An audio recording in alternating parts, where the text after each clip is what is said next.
Alright, unmute, and let's transition. Boop. Alright.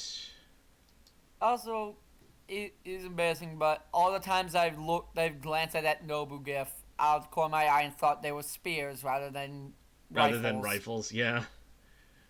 I mean, they're long, they're thin, they're made of wood. I can think of other things that fit those descriptions, though. I'd ask Chugga about that. That's right, I went there. Alright. Enough farting around, let's go ahead and, That was a perfect deflection. let's go ahead and unpause. Alright. Alright. Today was the first day that felt like spring. It was like 53 degrees. Oh, yeah. We don't have to deal with that Groundhog Day bullshit anymore. Looking at the weather for this week, there's gonna be 1 or 2 more days that are gonna be cold, but that's it. I mean, it's only, like, the first couple days of spring, so, yeah.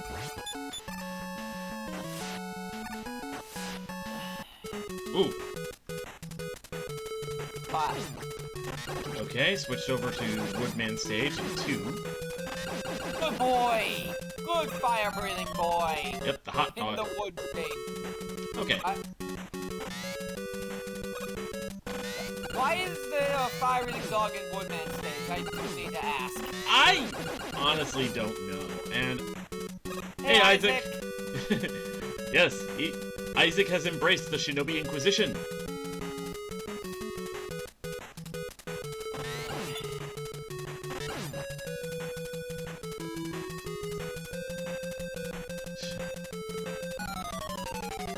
You hop in just to do that? Hang on. Do I... Oh, I didn't have Blurp set up. Give me just a second. Oh. Yeah, I forgot to... That's awkward. Yeah, I forgot to take Blurp and put it on the NES screen. Give me just a second. There we go. Let me try it just to be sure.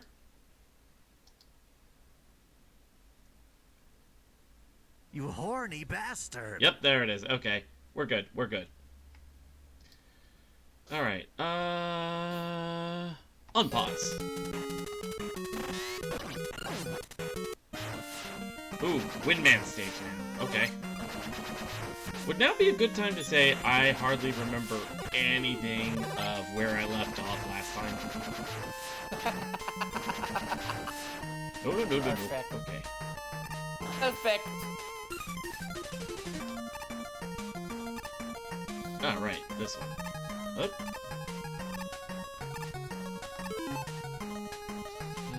Let's see. Switching to Jet Mega Man. Just die. There we go. That was a bad place to transition back. No, that was the perfect place to transition back.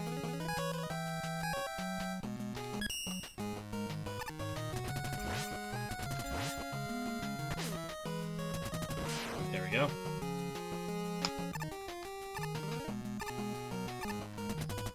Oops.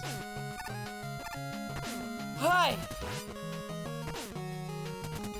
Hold on. What's up? Like I said, I'm here to snark at you the whole way through. Oh. Because it's my job. Apsu B. I am color commentator and loudmouth. Alright, let's see, dude. And... Please!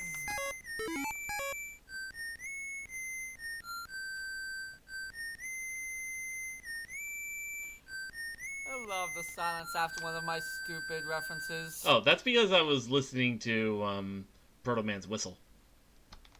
Ah. Oh! Jeez. And... Hello, Proto. Hi, Proto. Dang it. Her dead. Her dead. I am 298 hours into my playthrough. Dude, Isaac, chill! Yeah, like... You don't need to go so far! I feel bad when my Pokemon playthroughs break 50 hours!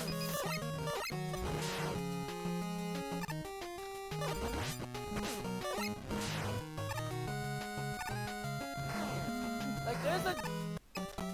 We on this channel can vouch for there being a legitimate joy to being a game with few resources. I mean, dang it. I mean, I only made it to Route 5. Yeah, not helping your case, Isaac. Dude, seriously!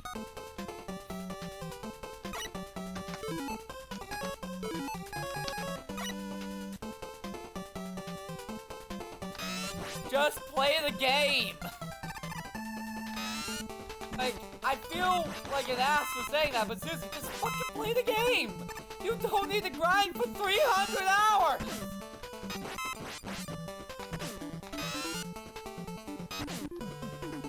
Like, there's tryhards and then there's whatever the hell you're doing.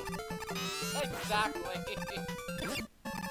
We don't mean to be rude, but just like, it's ludicrous what you're putting yourself through just so you can beat the game with no issues. It's a random transition game. I wouldn't call the transitions random. Unless you're referring specifically to, like, encountering the Pokemon. Look, you might be playing a randomized, every door's randomized thing, which in that case, what the fuck are you doing? Right. I need to get the wire adapter.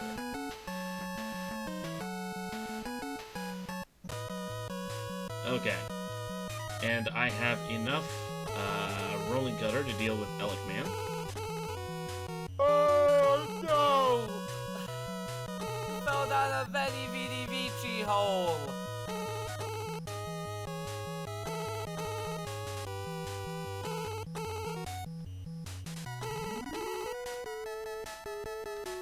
There we go. Is it a door randomizer you're talking about now, Isaac? In that case, I will still question your sanity, but for a different reason. There we go. Okay. Elecman beat. And now I just gotta go back through this level again because I need to get the magnet beam. Hey, beat the stage! Now I gotta do it again! Yeah, because the magnet beam is actually required to get through Wily Stage 1. Oh, and is that even remotely, like, communicated? Nope, not until you've actually gotten there. That's bullshit. It really is, but at the same time, it was the first game in the series, so I'm tentatively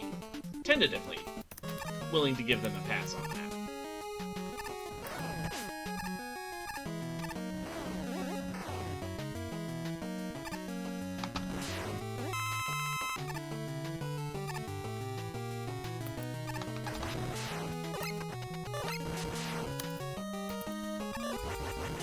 Ow. A level 70 Buzzwole. Wait, if you haven't even gotten to Route 5 yet, how are you even finding the Buzzwole? Oh, you are playing a randomizer. Oh, okay. That would explain it. Alright.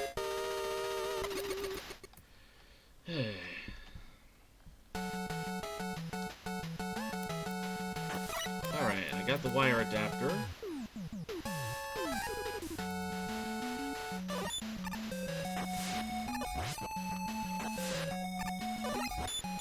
Whee! I like the one version of, Dive Band's theme where it was done like a surfer rock song. I thought it was pretty appropriate and also just really fun. Okay, so what did you mean by random transition game, Isaac? Did you mean the doors are randomized, or something else. Because people have played Pokemon games where the doors are randomized.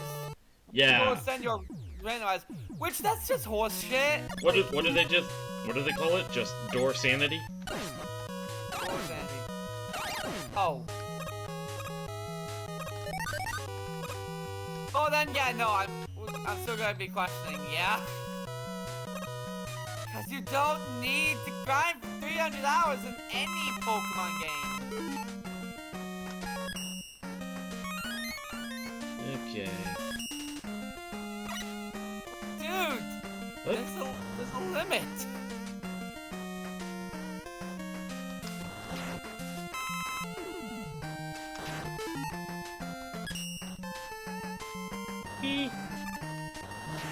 The worst grinding Remy's probably gonna do on his channel is Final Fantasy, or like one of the Final Fantasies. Yeah, and even then, it's mostly gonna be off stream, I think. Yeah, off stream. I'm thinking the auction house in Final Fantasy 9 and the lightning bolts in Final Fantasy 10. Because of course, there's auction house in Final Fantasy 9, and just like in Final Fantasy 6, it is required.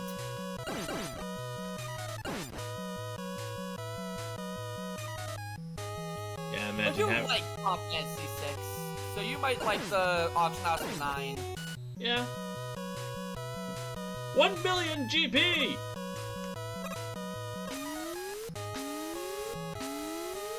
I don't think the prices ever get that high.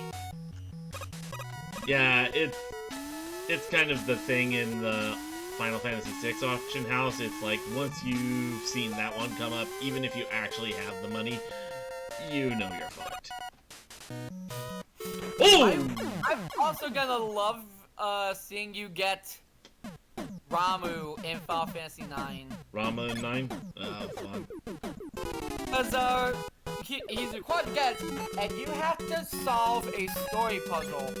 Story puzzle. You have to find various versions of Ramu throughout the dungeon you meet him in, getting pieces of a story, and then you have to put the story back together in the right order. Oh. That actually does sound kind of fun, but at the same time kind of concerning. You wanna know the secret to it? What? You can get it completely wrong, and if you think that you're right, he will join you. Oh, that's good to know. I believe it's another situation like the Impressing Nobles thing where getting it 100% right gets you a reward. But no matter what, he will join you as he says, how you tell the story doesn't matter. What matters if you think you're right. Yeah, it's one of those things. Yeah. He literally puts you through all that for a fucking, like, philosophy lesson. I gotta love Grandpa Ramu. Grandpa Rama, that does sound pretty fun. Like the, I mean, like he's the like equivalent. He's the equivalent of the TV The dad. form he takes to fool passerby is like Roshi, basically like Roshi in a green outfit.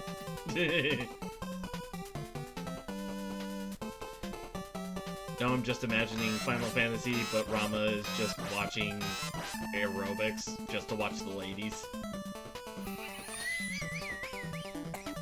I mean, it takes place in the late 18th century, early 19th century, so I don't know if that's available yet. Like, we're given an actual time period for Final Fantasy IX, and most of the tech does follow that logic. We're like, we're just discovering steam power.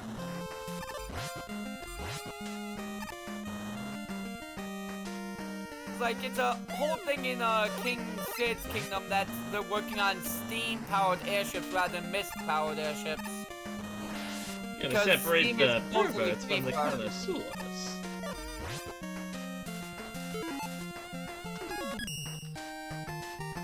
Why am I imagining him saying that to Steiner, and Steiner just being horrified that Carnage is using the summon? let's see. This is Windman, so Central Flash. I mean, the only other pervert in the game, technically, is Zidane. It's Yep. just that, it's just like a few scenes. There we go. Okay, this is what... I actually saw an art, like fan art of the Zidane grabbing Garnet's ass scene. I've been seeing this fan art lately of, what was it, Garnet and Zidane, climbing up a ladder, and... That's the one. And somehow, Zidane ends up face first in Garnet's butt. Okay, I've never seen face first. He grabs it with his hand. Well, and no, he makes a comment. I understand if the actual scene was like he grabbed it, but the fan art I've been seeing is basically like he wasn't watching where he was going and he ended up face first there. The scene is literally he tells God to go up the ladder first. When she's halfway up the ladder, he monkey leaps and grabs her ass. God damn it, Zidane! So it was kind of a breath of fresh air at the time to have such a jovial protagonist. We were coming off of like Cloud and coming off of like, you know, Celes, Cloud, and we need more of that in RPGs. Yeah. We need to show that, hey, we have protagonists that have a sense of humor. They don't have the fact of the matter is, it's made by the fact that Zidane does take stuff seriously. He just jokes around to try to keep, you know, the air light. Exactly. I mean, like, he does know the ramifications of the things that are going on around him. He's just trying to keep, like, a smile going. Oop, didn't mean to actually... In fact, it's when Zidane gets dead serious about everything that everyone's like, yeah, no, this just isn't you. You need to snap out of this.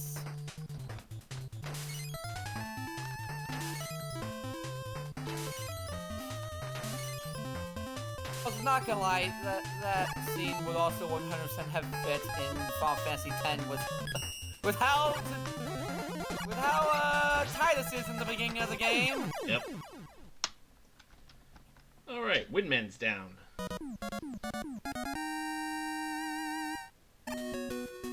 So I don't know if Tidus can jump quite as high as Zidane. Tidus is more a swimmer than an acrobat. Still physically fit and agile. Yeah, Bubba. Okay, proof of concept. Flash Stopper does not do anything with the tides. I have obtained the Bubba. You have obtained the Bubba? Yep.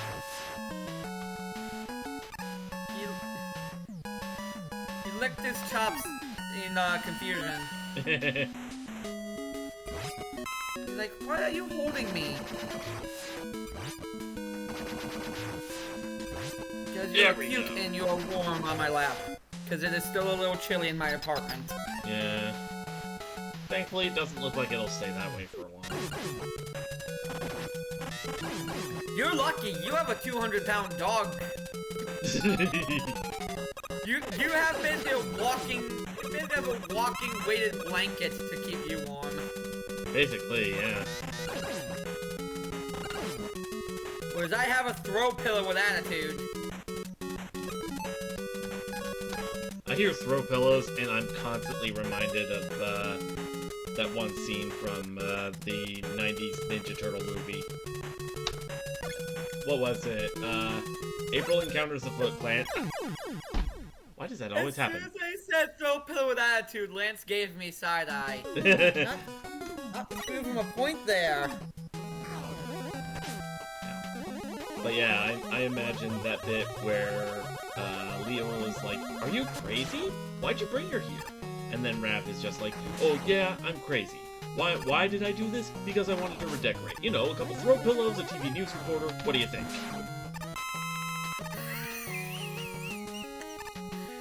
That is a very Raph line. Yes, I just love how freaking sarcastic Raph was in that scene. You looking up at me, Bubba? Yeah. Thank you, Autofire!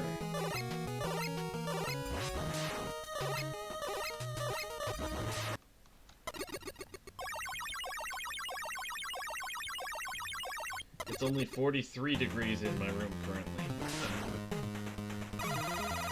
Alright, windstorm. Hey, you can get up. You can get up now, Lance. Go, please. Ah, your claws are sharp.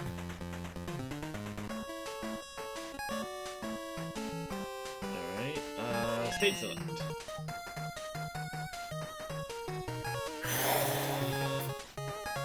Now all we have left is Flare and Blizzard.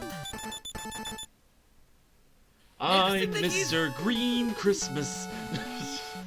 I'm Mr. Sun. I'm Mr. Heat Blister. Heat Blister. I'm Mr. 101. Friends call me Heat Blister. Whatever I touch.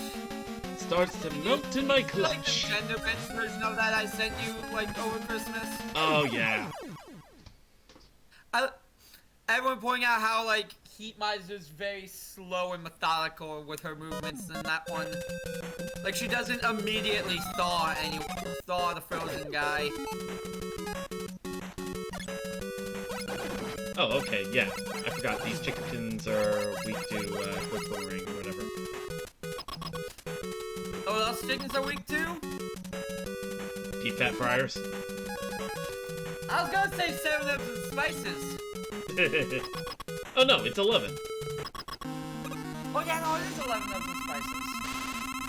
Alright, I don't have the, 11 of the spices.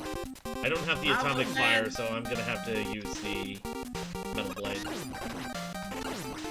Everyone's weak to Metal Blade.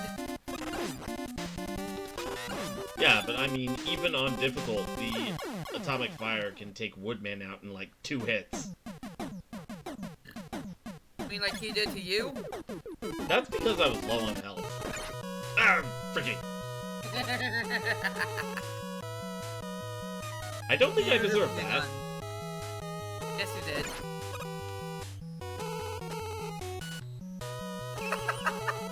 Yeah, the second one, I think I did deserve. That was beautifully done. You literally just walked into it. I kinda did.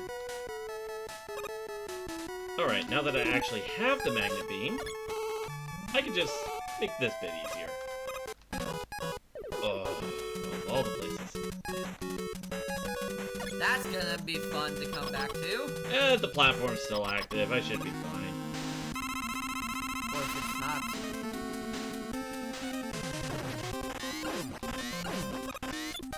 I still find it interesting that of all the Robot Masters, Woodman's power is in Smash. Yeah? They would have used a different defensive power. Oh, shoot, and I'm out of E-tanks, okay. You're also out of lives. Well, yeah,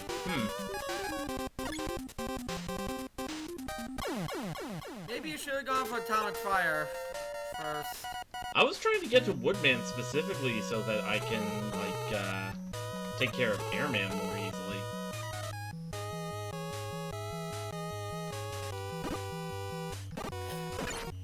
Why did I do that? Why did you do that? Okay, actually, I think your choices.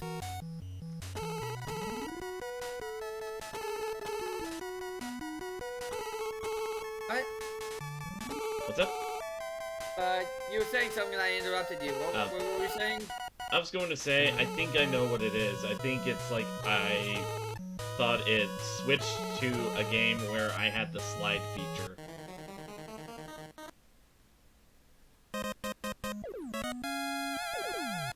Ah. Because I was Hey, like, Woodman, well, I guess you could say that he wants you to leave him alone. Alright, you know what? Screw it. Take care of Airman then. Leaf Shield takes care of him in like four hits, but... I'm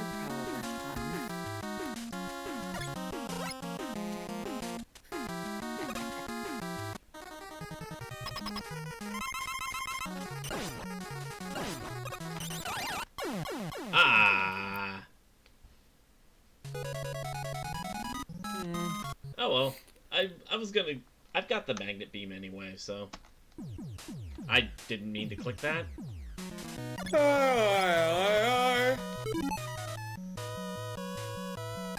Hi.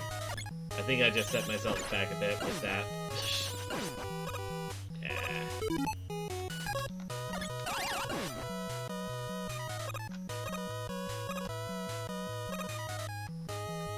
Alright. Gotta climb the tower again. Also, man.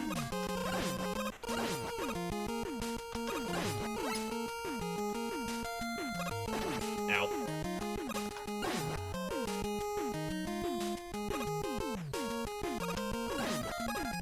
I kind of have a new appreciation for Airman's theme after listening to the Megas cover of it.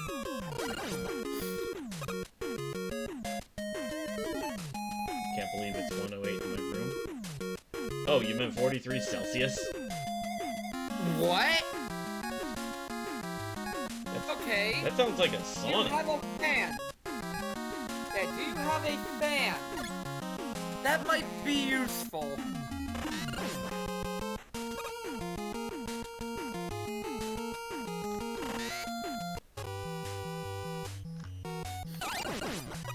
Ooh, need that.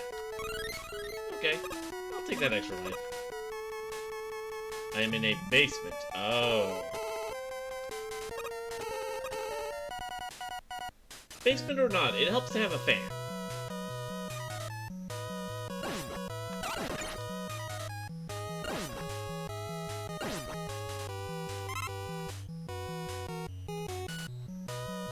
You can get a box fan from Family Dollar or whatever for like $10 at most. Yeah. Well, probably closer to 15 because of the economy, but... Okay. I'm trying... Family Dollar or Dollar Tree or...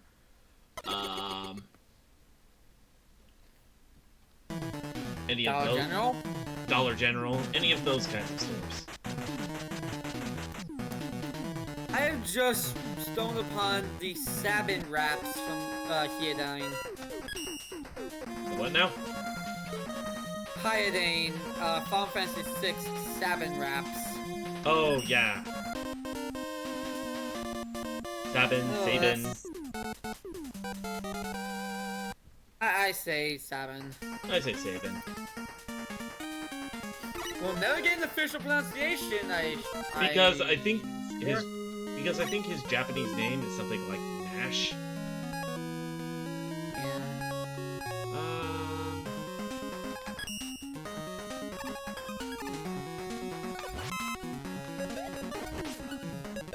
Okay, Flame Man stage. I gotta be careful here because of these guys. Freaking fire tellies. Ooh. They turn those pits of oil into pits of instant death.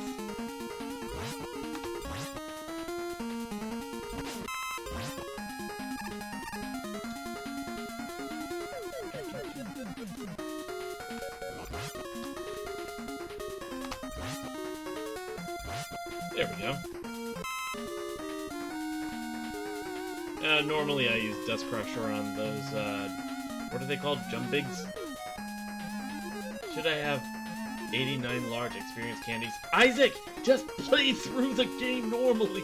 I just play the damn game, dude! It feels like you're trolling! You're doing this to troll us at this point! Like, what are you even trying to gain from, you know, this level of excessive grinding? Are you just trying to do get a full team of level 100 Pokemon? There's no point to that at this point! And that's when... Play the damn game! You have more fun than having a challenge!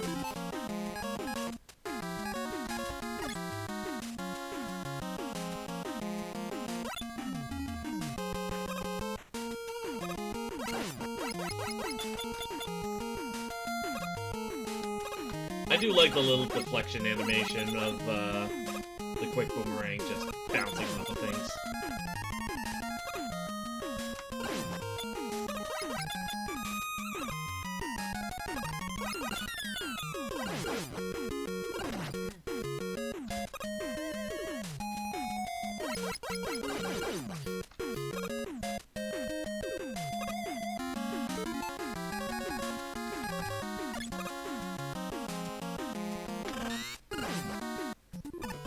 Oh, jeez.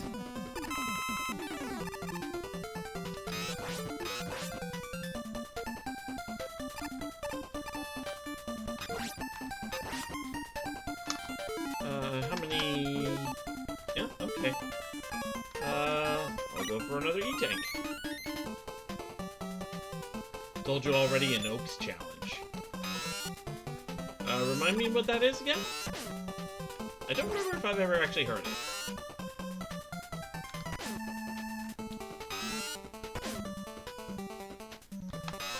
There.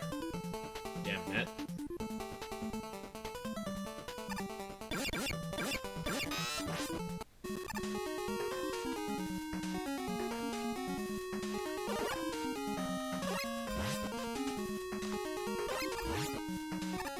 Alright. Man. Must get every mon of every line possible in one game. Okay. That doesn't explain why you have ground for 300 hours.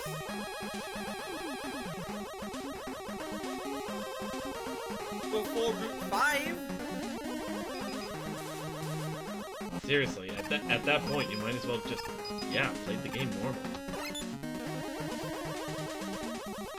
Like, I've seen people do Oaks challenges, man. They don't usually take 300 hours and get every possible item in existence while doing it.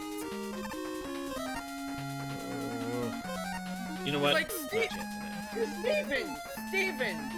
Plays did that. He was still fairly under level the whole game.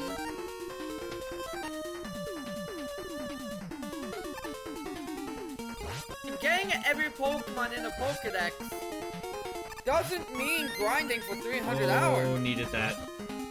I've seen people do that. Remy has done that. One. And they haven't ground for nearly as long as what you've done. I don't know what you're actually doing. It does feel like with all the excessive grinding that you're trying to flex instead. Yeah, it feels less like you're trying to do an Oaks challenge, trying to get every Pokemon in the Pokedex. More that you're just grinding for the sake of it. Dang it! Like, I'm not trying to be rude. That was dumb. This just feels excessive even for an Oaks challenge. It just feels excessive, period. Yeah. As I'm misinterpreting what you're saying, and you're trying to get like a complete living dex, in which case you can do that gradually. You don't need to grind in every area. You can do that gradually. You don't even have access to you don't even have access to like breeding yet. What can I say? I'm a masochist? No, that's not masochist. That's self-destructive. Yeah, I know masochism. You would, wouldn't you? You hush.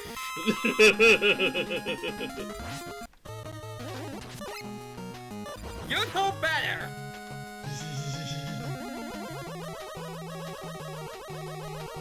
Yeah, that's even beyond like Konosuba darkness levels of masochism.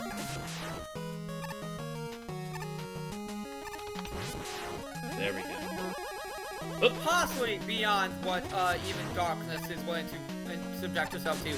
We don't know that woman's actual limits. As far as we know, darkness has none.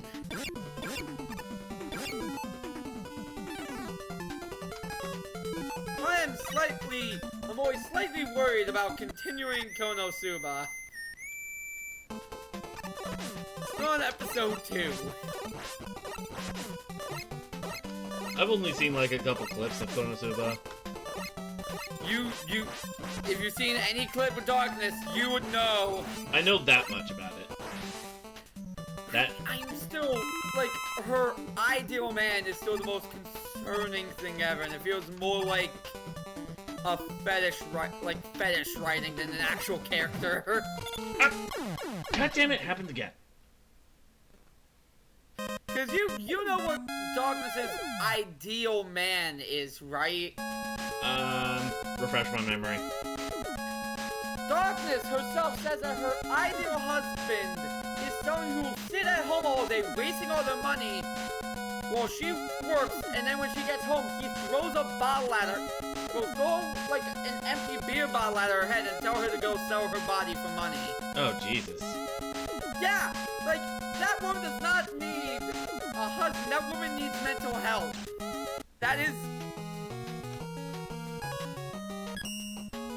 That's the most worrying statement I think that has ever been stated in any anime.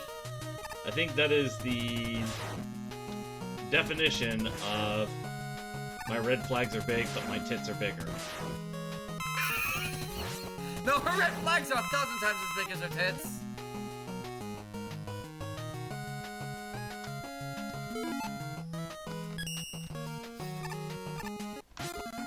That is...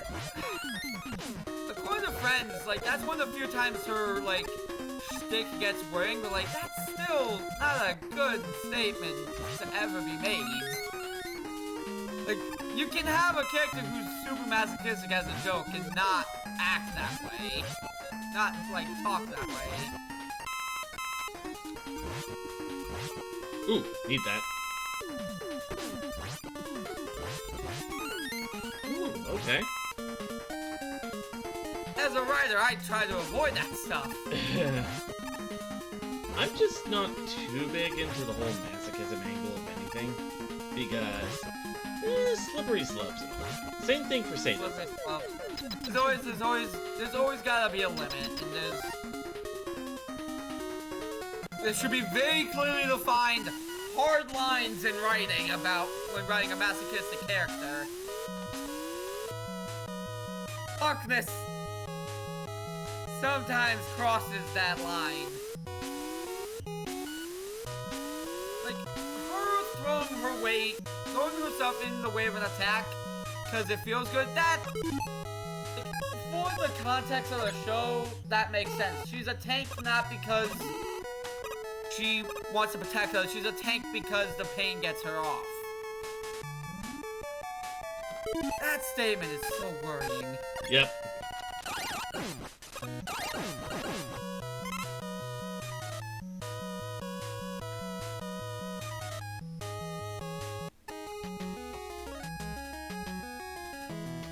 We got off topic. We really did. Wait, there was a topic? That's how far we went off. I remember we were talking about Final Fantasy for a bit there. Oh yeah, speaking of Final Fantasy, I can't wait to see you try to figure out how to get Doom Train in Final Fantasy VIII, because I know you, and I know you're gonna try to get him immediately. Just for the suplex a train joke. Yup. Alright, there we go. I believe that's when they started letting you name summons, so you could actually name Doom Train Suplex. That would be amazing. I'll give you a hint. What, like, the items that you need in order to get Doom Train are hinted at through, various magazines in the game. Like, one of the magazines states that Doom Train, train tracks were found near a dead Wendigo, hinting that that one of the 3 items you need is something dropped by Wendigos.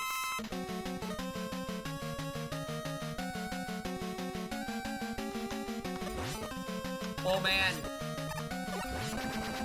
man, I just saw something else about Final Fantasy VIII. Ooh, okay. How you'll handle the UFO encounters.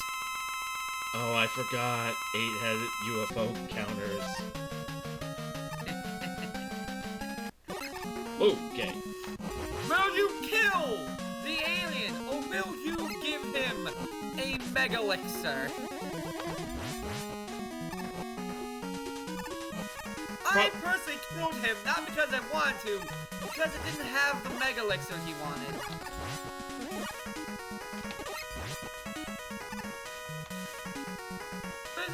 Is it a Mega Elixir he wants, or is it an Elixir he wants? I forget. Does it heal the whole party, or just one member? I forget, because you have to use the item on him, and he's a single enemy encounter. Basically, prototype friendly monsters. Friendly monsters only appeared in Final Fantasy IX, so having that be a prototype was great. Alright. Oh, and this new Final Fantasy VIII thing, you get Tonberry King!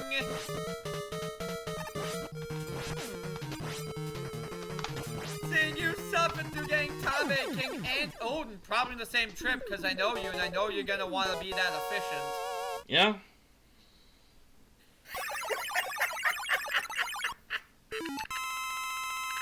Because the thing about Odin is that, while he's in that dungeon, when you enter, you're on a time limit. You have to get to Odin. I remember and that beat much. him before the time limit runs out. Otherwise, instant game over. Oh yeah, I think I remember that much from Super Genius's playthrough. Yep.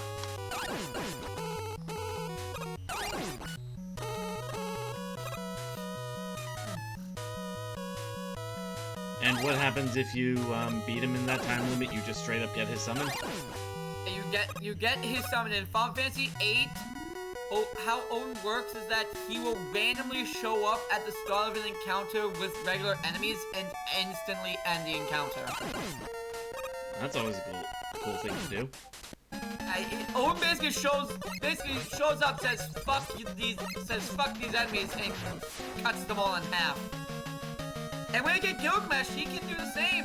But Gilgamesh can do that for boss fights. Nice. And when you get Gilgamesh, the only boss fights left are in the last dungeon of the game, but hey. you still end those if you get lucky enough.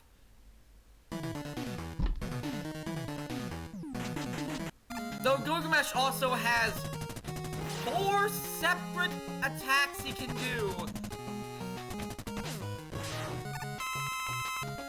And of course, because it's Gilgamesh, one of them is Excalibur, where he only does 1 damage to every enemy. Cause you know, you gotta have Gilgamesh use Excalibur. Whoop. Right, these guys. Well, I just realized, I know what you're gonna do to try to beat the Tonberry King, and I hate it. I just realized. Oh no, that is a very bad time for it to cut out from there. I know what you're gonna do. You're gonna try to go for the insta win on Selphie's Limit Break.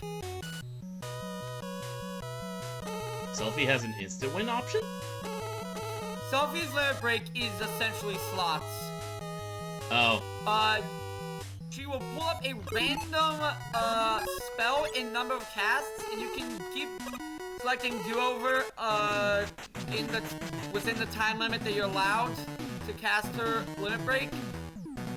And one of the potential options is that comes up is called The End, which is essentially an insta-win for that fight. Oh yeah, I think I might have heard about that. Remember, aside from Final Fantasy IX, since they introduced super attacks in 6, there's always the gambling one. Oh, by the way. 7, you have slots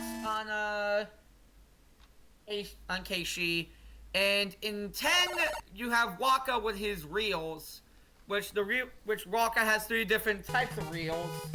Yes, element reels, attack reels, and Auroch reels.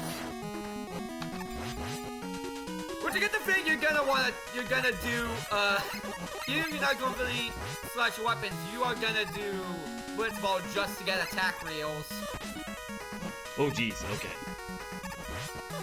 Because the thing about attack reels is that if you roll 2-2-2 on the attack reels, he attacks 8 times. Nice.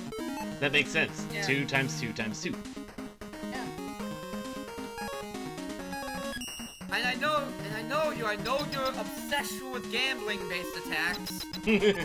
Hey, if it works.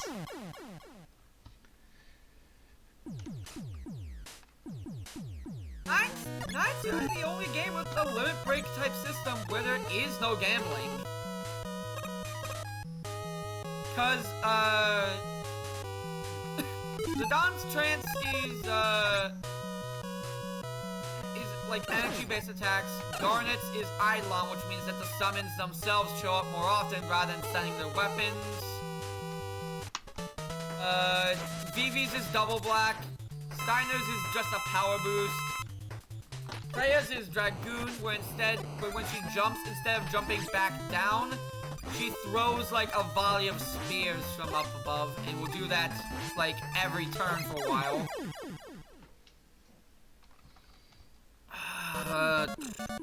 Aiko's is Double White. Quina's is Cook, where her eat action becomes twice as effective. I don't remember what Amaranth's trance mode does. I think, like Steiner's, Amaranth's trance mode is just a power boost. Let's see. Select. Blizzard Man. Which, I brought up the Pumice pieces last time. The Pumice pieces make Garnet's trance mode absolutely useless. Because the Pumice pieces are accessories that, when equipped to Garnet or Aiko, two summoners, you get they start getting the ability Boost. What Boost does is it makes it so that the Eidolon shows up every time they're summoned. Ah. Because how summoning works in Final Fantasy IX is that normally, the summon is only guaranteed to show up the first time you summon them in battle.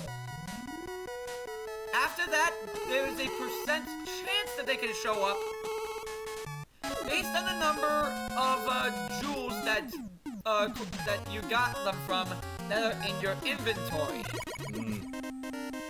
Though the greater percent is always that they will instead just throw their weapon, which does slightly less damage.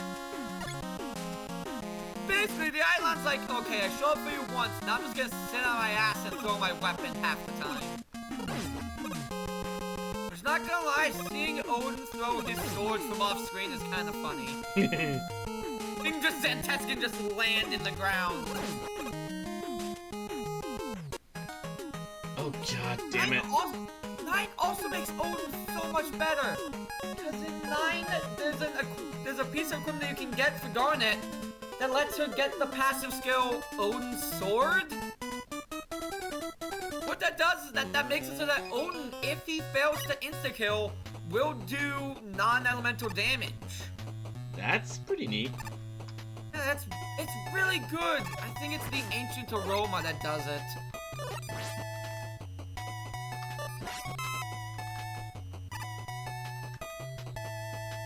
To get in Ipsen's Castle, the location where the effects of all your equipment are reversed. Oh. Ipsen's Castle is literally a castle flipped over. It has an inverse effect on all your equipment. So the weaker equipment is stronger in there. Okay. That's fun. I mean, it's a clever mechanic, but, you know... It is a clever mechanic, but it's... You would probably need something early on to kind of telegraph that that's a thing. I don't think it is. It might be telegraphed in a piece of dialogue I don't remember. This is also coming shortly after, like, I think a couple dungeons after you had to have the party split, where one half of the party goes to a dungeon that prohibits magic, and the other is stuck in Kuja's castle, which is built for magic users. Dang it. So before you can even start doing anything with the party left behind in Kuja's castle, you need to do stupid mini-games. Because Kuja basically is like, yeah, no, I'm not gonna keep my promise to Zidane, I'm just gonna kill the people he left behind. So you have to play as the Frog King, playing basically red light, green light with a monster to get the key to let everyone out. Oh. And you're under a time limit.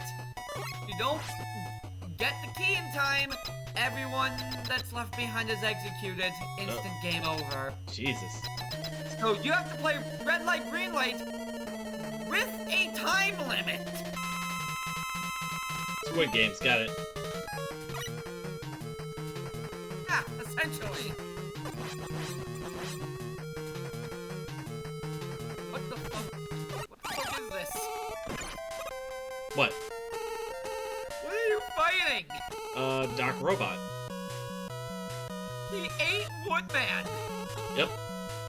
Basically, since Mega Man 3 takes place immediately after Mega Man 2, the idea is that the Doc Robots somehow have the data from Wily's previous Robot Masters, the ones from Mega Man 2.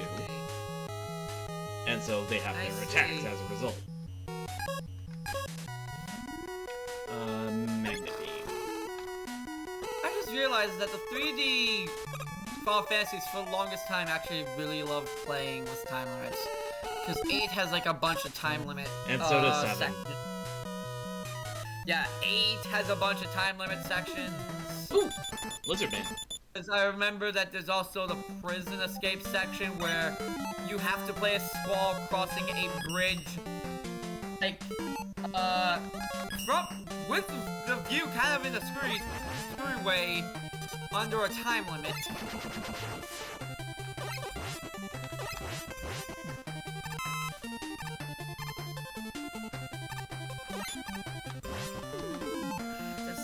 And then of course you have Final Fantasy X, which has the reverse of a time limit situation. To get access to the to fully power up the celestial weapons and get the Magic Sisters Aeon, you need to beat the Chocobo Racing minigame in the Calmlands with a time of 0. Oh, wow.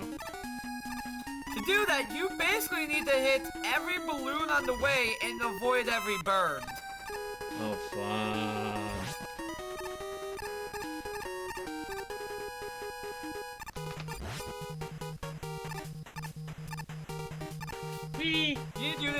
You need to do is get one of these sigils and get access to the later dungeon, where you can get the Magic Sisters and power up the celestial weapons. Because if you don't, you might as well not get the celestial weapons because they're about as useful as a fucking block of wood. Ah, dang it, I missed the block. Because the celestial weapons, without being fully powered up, have the no AP skill on them, which means you don't get experience from battles. Oh, that is stupid. Yeah. Also, did I forget to mention that one of Yuna's is missable?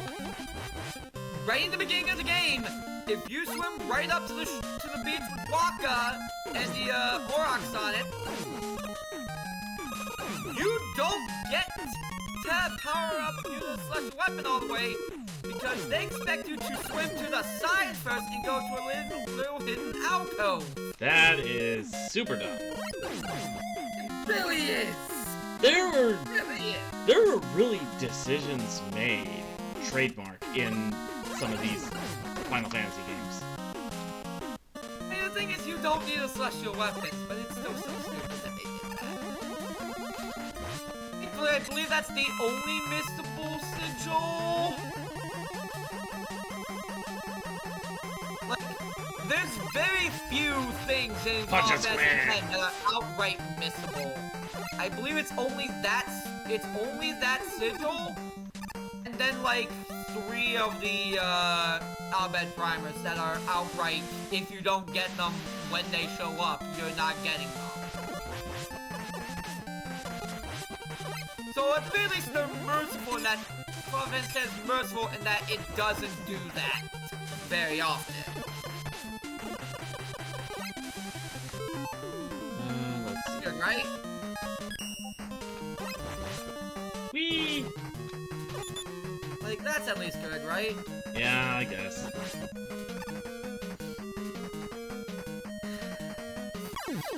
Oh, there's also the jet shot, but the thing is, there's a save point right before the minigame that you unlock the jet shot in, so you can just save scum it if you're bad at it. I thought I was further down that shaft than I was. Which I just realized, how the fuck are you gonna do the jet shot minigame Oh, on jeez. your keyboard? Good question.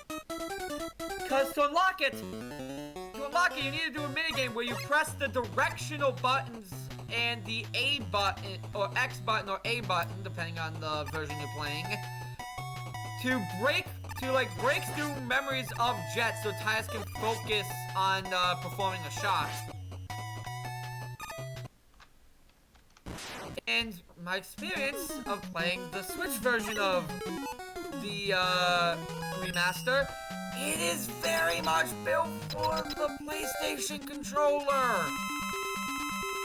I already need to have someone else do the jet shot minigame for me on Switch. Cause the fucking Switch control pad, directional pad, is terrible for that. It is not responsive.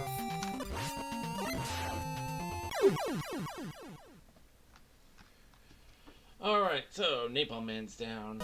I'm just selling you on all these games. Then again, you've played through part of 12 and liked it, so my opinion on your sense of taste is bad already.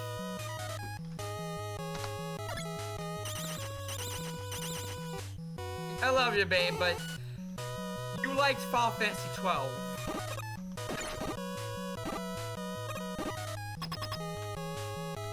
I mean, then again, I've only played so much of Final Fantasy XII. I haven't really gotten to the juicy bits, so to speak, so...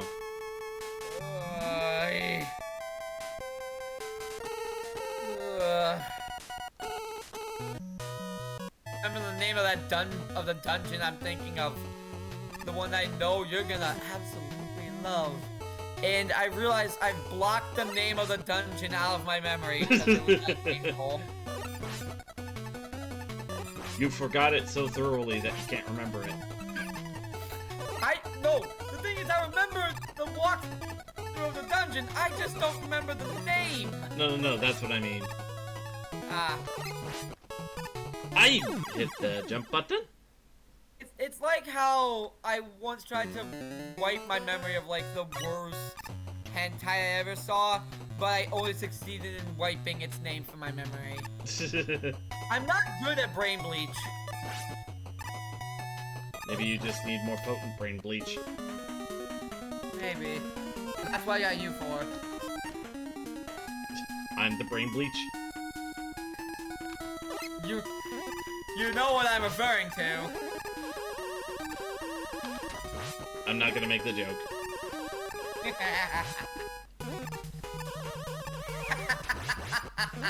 You have an idea of what joke I was going to make. I think I did.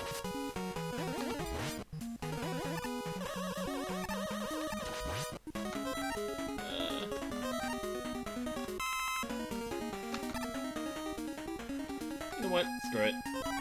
We have it. Might as well use it. Rush jet.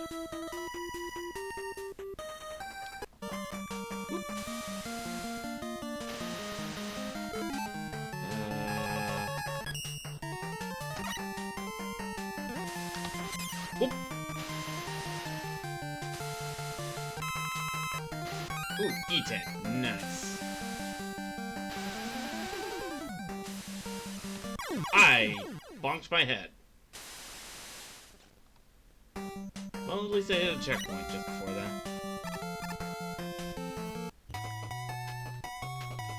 I am so glad I was on the ladder with that transition.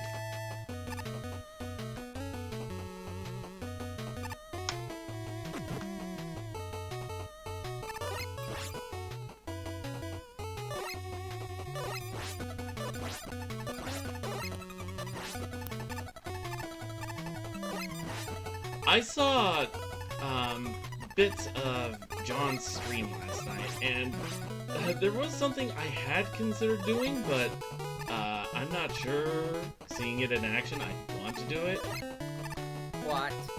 What he did was he set up a shuffler between like 4 instances of Super Metroid. Yeah? So it's like he would God damn it, it happened again. So basically he would play through like randomized files of Super Metroid, and it would shuffle between those. So like one file has a randomizer seed where this item is in this spot, and one of the other files has a different seed where it's in a completely other spot. That's so foolish.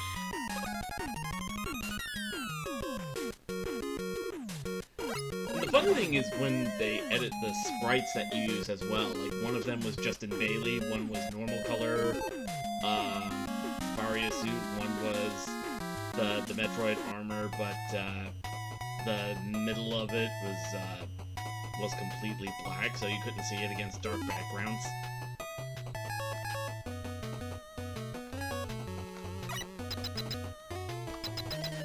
And one of them was what Chugga Conroy decided to call Buzzsaw Man Pants. Oh my god. Yep. Buzzsaw Man Pants! Oh no, I'm remembering the I was watching television. Yes. I was watching television. I think Tim ruins that song for everyone. I think he did.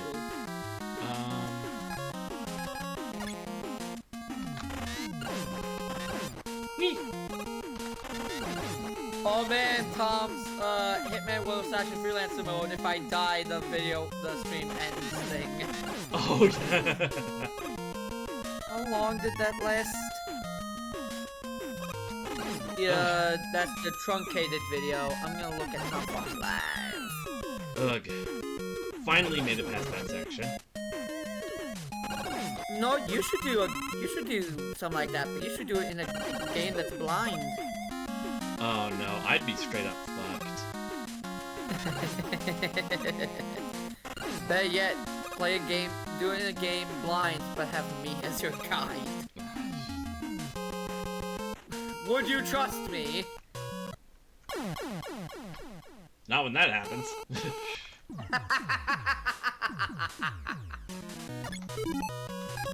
It was, damn, Tom lasted for 2 hours and 48 minutes.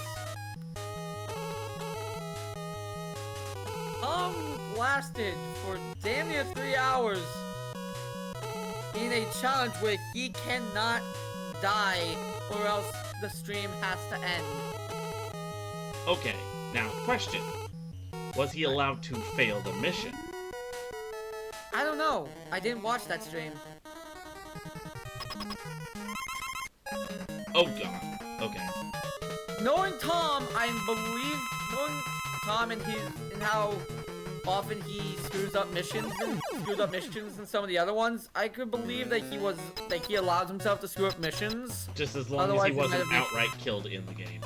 Yeah, as long as he wasn't outright killed. Cause we've seen like Tom's main group, friend group is called the Derp Crew for a reason. Yep. Huh. So I can Tom's destroy made some serious decisions. So I can destroy the hammers. So didn't know I could do that. How long have you been a fan of this? How long have you been on the Force? I've literally never tried Magnet Missile on the freaking hammers because whenever I did, it would just turn. Hear me out. Hear me out. Whenever No, I think because of what I referenced, I'm thinking of all stupid edits John got during his playthrough. Crashing the artillery house into the mobile. I'm laughing at my own stupid brain. I'm sorry. Okay. Anyway, as I was saying, using Magnet Missile against the Hammer Joes, it's something I never really thought was possible because the delay on the Magnet Missile turning would be just enough for it to completely miss the Hammer Throw anyway. Ah, damn it! They really like naming enemies Joe. Well, I think that Wily always wanted to be named Joe, so he oh named a no, lot of his like robots Joe. the original models were Sniper Joe, and in a lore perspective, that was what Proto Man was the prototype for. Still, like, a lot of things are named Joe. Well, because they're made in the same style. Hammer Joe, Sniper Joe, So Apache Joe is just the brand.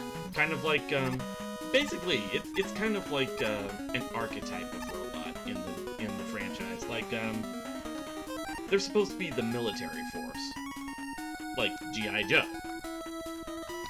Makes sense.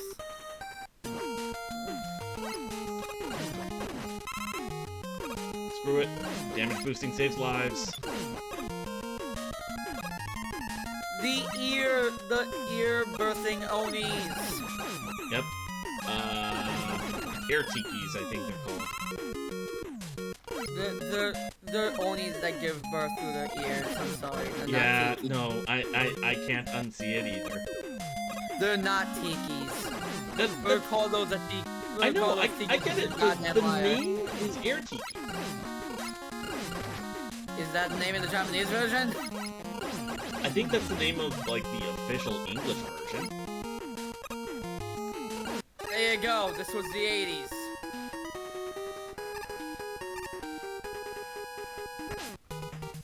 Well, You know how translations were in the 80s. yeah, especially by Capcom.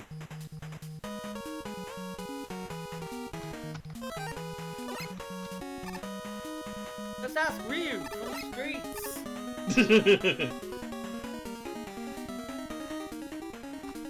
And dirt. And dirt.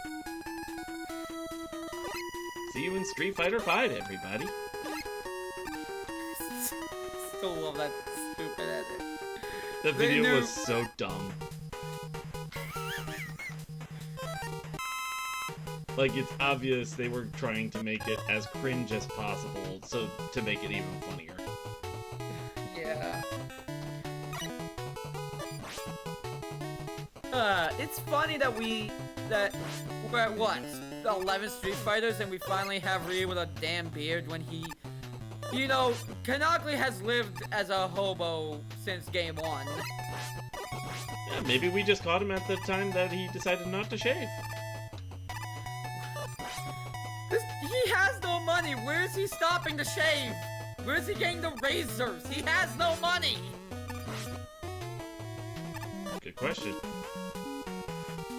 Is he just pulling a Superman and using his like powers to burn the hair off? Freaking Hadoken, use on yourself to shave. Hadouken! Ah! Why do I do this? Why do I just ask Ken to lend me money for a razor? Well, actually, that wouldn't fly because Ken's on the run now, so he can't do it either. Well, I'm talking about like before Ken was on the run. Ken for the longest time was fabulously wealthy. Yep. Ooh. Even if he can't ask Ken, he's friends with Chun-Li. So you're saying Chun-Li would know how to shave? Chun-Li would be able to give him money to buy shaving stuff at the very least. so you're telling me Chun-Li doesn't shave her legs? I mean, when she wears those tights all the time, does she need to? I would say yes. You know what? Fair. Considering she has other outfits where she doesn't wear those tights. Touche, touche.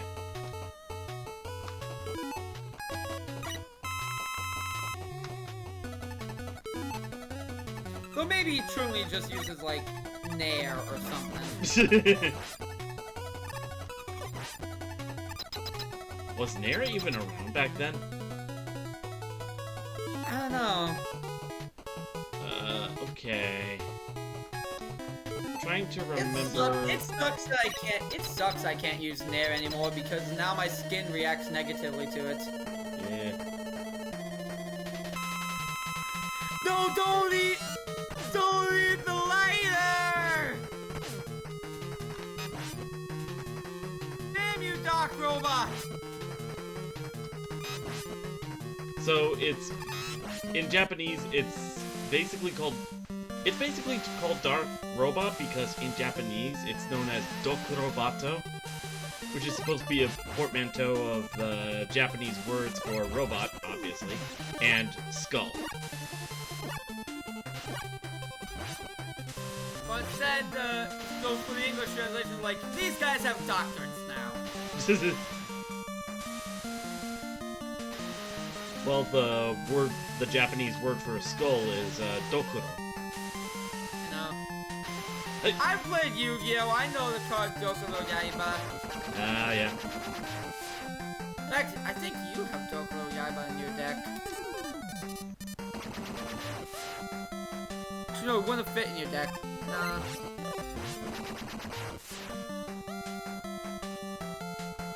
Oop, almost there, Blizzard Man. Oh, that is a very precarious place to transition. We got Napalm! I got Napalm Bomb. We can use that Blizzard Man! Wait, wrong game. Stone Man.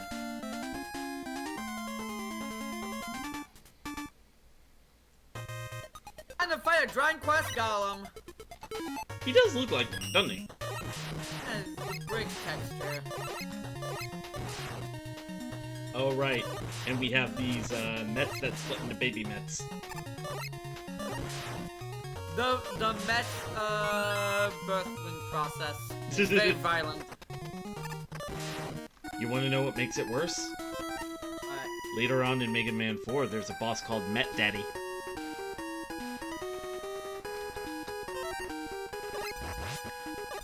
Not joking. You make it real hard for me to not make my jokes. Alright, Real hard. I forget if there's actually any name for this one. I dub it the Bacon Mosquito. I mean, I think it's supposed to resemble a moth. You can kind of see that the wings look kind of like ham or bacon. Vaguely.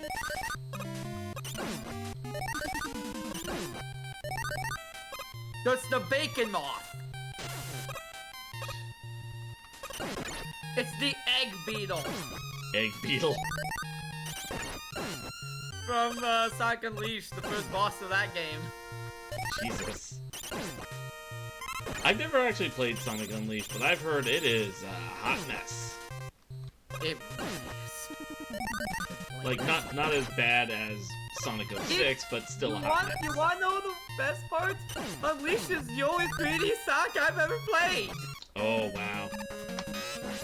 I never made it to the end of it, but yeah, it's the only 3D Sonic I've ever actually touched in my entire life. Okay, took care of Shadow Man Revisited. It's my only frame of reference for 3D Sonic. Let's see, I remember hearing about a hack where instead of revisiting Needle, Spark, Shadow, and Gemini stages, it's a revisit of Snake, Hardtop, and Magnet stages, which actually sounds pretty cool.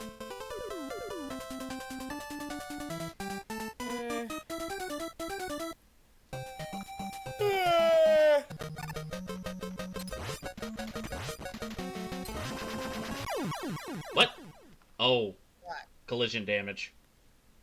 I was like, why did I die there? Oh, wait.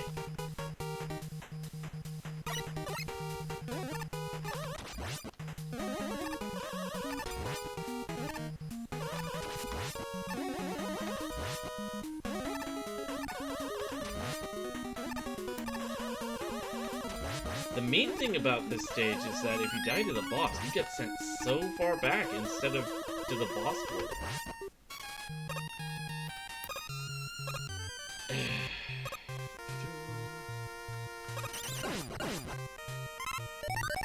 I need that. You? Yes, I needed the help. You sure? Pretty sure.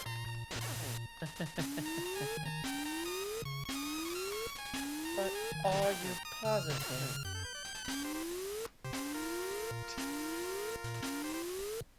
Whenever somebody asks, are you positive, I keep thinking of that scene from Fern Gully. Are you sure? I'm positive. Only fools are positive. Are you sure? I'm positive. No, I fell for it!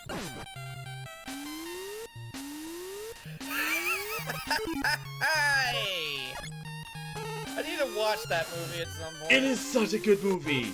Especially with Tim Curry as the bad guy. I mean, any movie with Tim Curry is great, because it's Tim fucking Curry. Yeah.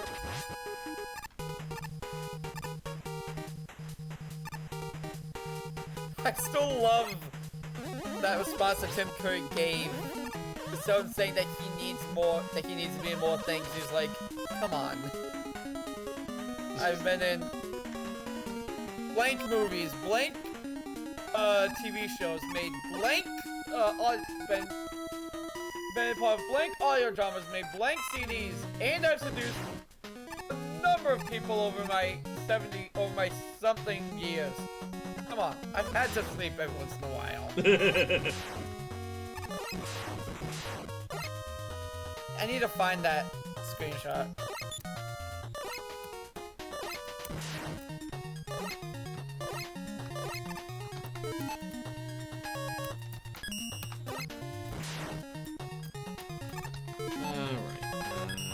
Here we go, here we go. There's the G. I've appeared in 230 television and film productions, acted in 25 large-scale theater shows, recorded 4 music albums, and my voice over 50 audiobooks, made pushing 10 hours in length, and seduced many humans in my 72 years. Please, I've had to sleep every now and then. There's someone saying that they want Tim Curry to have a larger catalog. Sometimes there's only so much you can do. Alright, Flame Blast, there it is. And I mean, yes, he has seduced many people. You know, Tim motherfucking Curry. Oh my god, that's an image! It's a meme! It's like... Someone's in the curry aisle, they got like green curry, red curry, and then someone put the phone up, showing a picture of Tim Curry next to them. Yep. I just send this to you. I still like that one bit of, what was it? The JoJo's Bizarre Adventure abridged comment special that they did. Look at this. Where, fun fact, in the, 1990s and 2001 OVA, I think especially the 1993 one, Dio was voiced by Tim Curry. Nice. So I sent you the Curry meme. Oh, what? The image. No, not that. I think something glitched out on my HUD. There we go. You can really learn a lot about a person's character based on where they know Tim Curry from.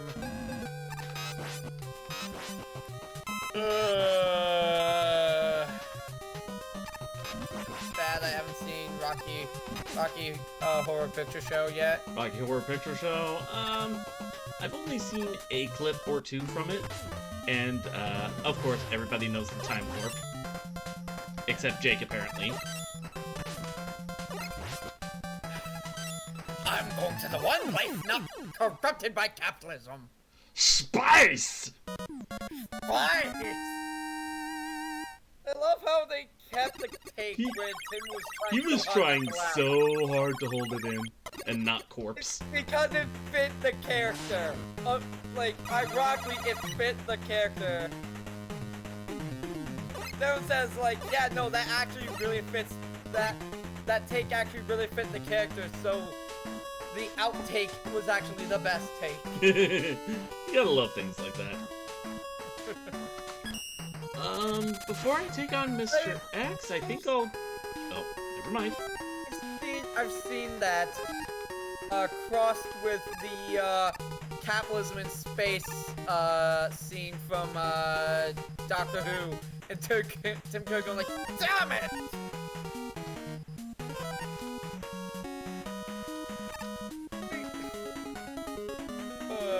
I still can't believe that they got Tim Curry to be Pennywise in the first It adaptation. Yeah, like, were they trying to scare kids or arouse them? Damn it! Tim Curry, you don't know. There we go. That's what I was trying to do. And here's hoping I have enough magnet beam to get through this bit. Does remind me of there's a YouTube channel I watch called Dead Meat. Where he does kill counts yeah, for, like, that's the one about... He did kill count for the It miniseries, and when he showed the "Don't You Want It" scene, and he said, well, yeah, but well, because of Tim Curry. How did I manage that? How do you manage what? I got, like... I took a couple of hits, I somehow stayed on the platforms enough to get past the bottomless pit. Because you're you. My bullshit no jutsu isn't that good! You're you. You say it like a fucking Chugga Conroy. Look, how many times have I compared you to John? Again, my luck isn't that good. But your skill is. Alright, as much as I tease you, I learned not to doubt you. Fair enough. Alright. Oh, fun little feature in Mega Man 6. If you revisit a stage, they change the color palette. That's cool. If I remember right, the walls were more like a bluish green color. Now they're more orange. I see purple and orange and green. Well, I meant like the actual like platform walls, not the background walls.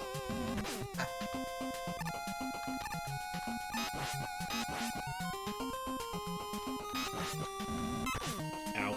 I'm not a big horror head, but I gotta show you some choice horror movies at some point. Ooh, okay. I somehow made that jump and made that shot. No Jeepers Creepers movies, though. I refuse to support Victor Salva. Oh, right. What was the thing with him? He was convicted for child molestation and child porn. Oh, yeah, that would do it. The thing is that he wasn't just accused, he was convicted in a court of law and got off basically with a slap on the wrist. Yeah, definitely a red flag there. Yeah. I also heard a rumor, I don't know how true it is, but if it's true, it's really sad and condemning of our times. That apparently Disney at one point approached him with a contract. What? Sincerely hope that was before the accusations came out. Otherwise, I would seriously be questioning Disney. There we go. Got Airman. Children. I got Airman, and even better, I got item number 2. Yeah, and it's also, like, it says something when Victor Salva basically made himself into the invincible monster of his own franchise. Because, like, the Creeper is, like, this invincible invincible monster who feeds on fear, goes after like young, like teenagers, and rides around in a fucking car called the Creepermobile. Like, Salva literally designed it after himself. That is kind of dumb. Like, that is so 80s level cheesy. So Salva basically made himself into an invincible force of death.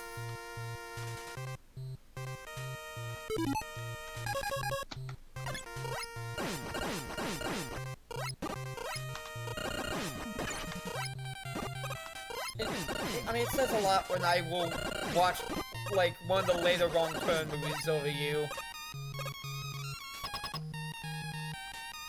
Because Wrong Turn, like, just turns into, like, torture porn and incest porn eventually.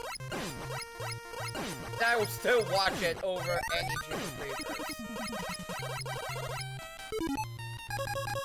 Which reminds me, I need to show you the Wrong Turn franchise at some point. I know of it. I think I even saw a clip or two of it. You will hate the later ones. No joke, there's a Wrong Turn sequel where it's revealed that the main protagonist is related to the mutants. It ends with him joining them and having incestuous sex with, like... I think I heard something about that. Bloodline. Was that... What did you say? I think I heard something about that. That's just like... Why? Oh god. Dang it. It also suffers from the, same issue as, Chainsaw Massacre, interestingly. Both feature, heavily inbred freaks. I'm sensing a running theme here. The second movie basically was meant to end the franchise, but they kept going, so they had to do non-canon stuff. Yeah, that sounds like Hollywood. Yep, it's the whole reason we have more than one Jaws movie, because money. Yep.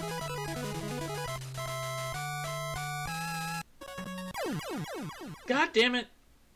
It's the whole reason that Michael Myers is in as many movies as he is. Because originally the Halloween franchise was supposed to be just a horror anthology along the lines of, like, the Twilight Zone. Yeah, I can see that. That's why Halloween 3 is Curse of the Witch. Or Season of the Witch, whatever it's called. Because the whole plan was for them to do an anthology, and any movie that does well gets a sequel, and then they just move on. That's why Halloween 3 is such a random addition in the franchise.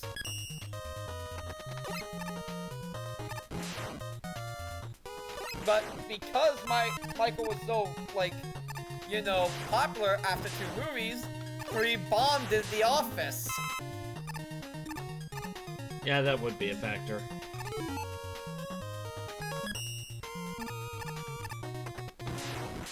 So, but this does mean that there is a timeline where the Halloween franchise was the horror anthology franchise it was planned to be. And we got like a bunch of other storylines in it. Alright. Think about it.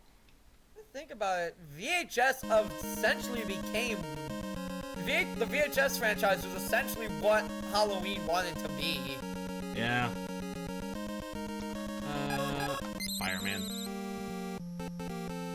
You're going after Fireman next. Yeah, because Fireman is next in the weakness chain. Really? He's weak to the electric attack. No, he's weak to ice.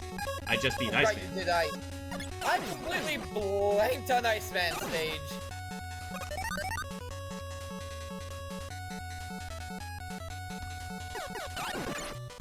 I just completely blanked on that entire stage. It Alright. goes to show how impactful Iceman was. Eh. Basically the big issue with Iceman stage is that one area with the bottomless pits. After that, you're good. I mean, Cutman and Gutsman are known for the Gutsman's ass meme. Electman's known because he was really powerful.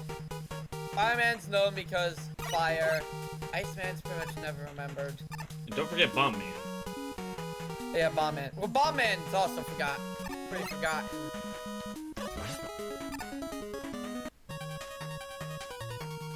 I would say that the most popular Mega Man 1 Robot Master is Electman. Yeah.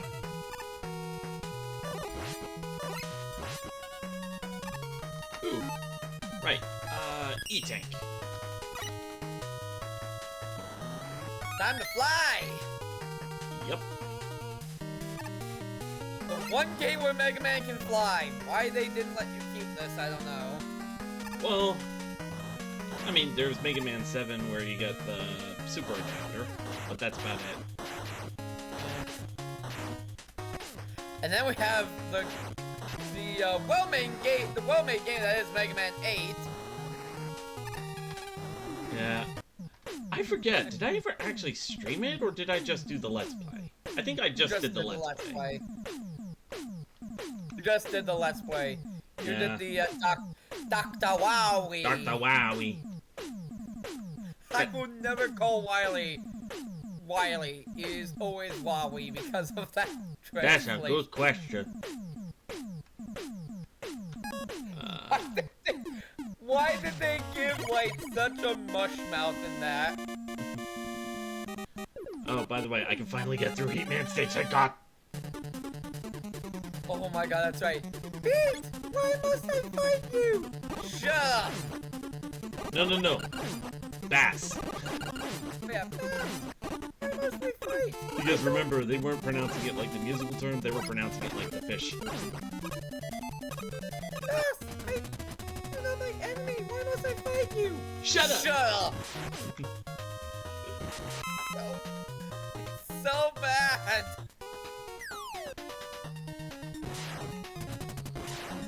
God! Mega Man 8 was a very, very serious game.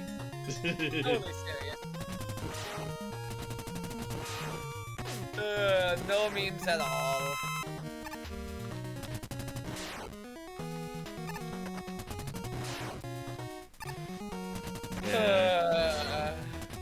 At least they got better with the voice acting after 8. Yeah, they went out of their way. They went out of their way to make sure the voice acting was never that bad again.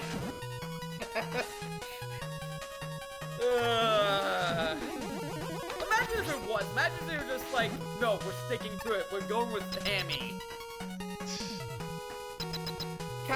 The kind of franchise it would become.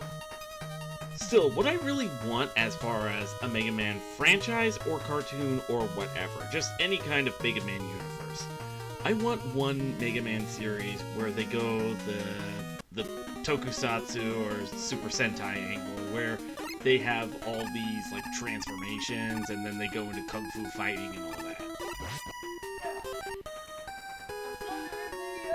Fighting robot game that's like that.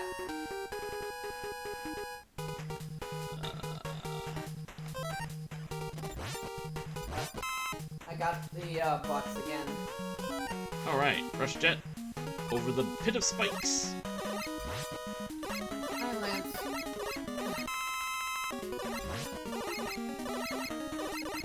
Lance was a very bad boy earlier, This by is the a way. very bad boy. When I got home from my walk, I noticed that my pillows were on the floor, and the pull cord for the emergency system was again hanging down. Which means that Lance pulled it down, and in the process knocked my pillows onto the floor. Oh, fun. He just wants that thing to be his toy.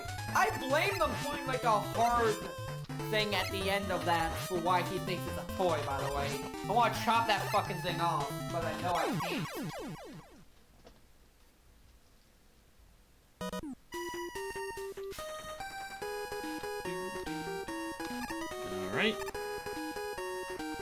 Because Lance is a cat, and cats are conditioned to find things at the end of string to be toys. Yep. Okay. Balloon? Bachloon. Balloon. I forget where that's even from. I quote it all the time, but I always forget where it's actually from.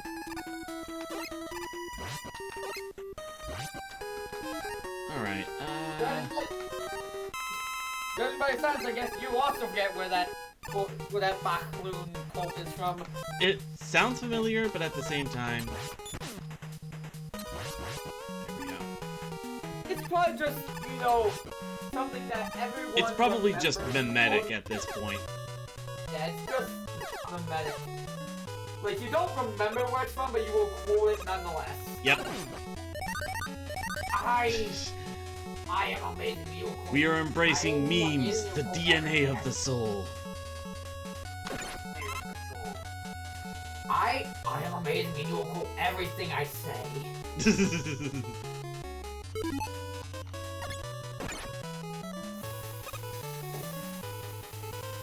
God, Taco was great. I love how when Taco was doing like this game, like, you know, career commentary for the series. Yeah. Someone came and was like, "But what did you do for the show?" Taco's like, "Oh well, I voiced all these characters." And also, I wrote the fucking show. So it's just that they go to ask Taco what he contributed to the show. Like, he was one of the 4 founding members, you dumbass. He basically wrote the show along with Kaiser and Lani.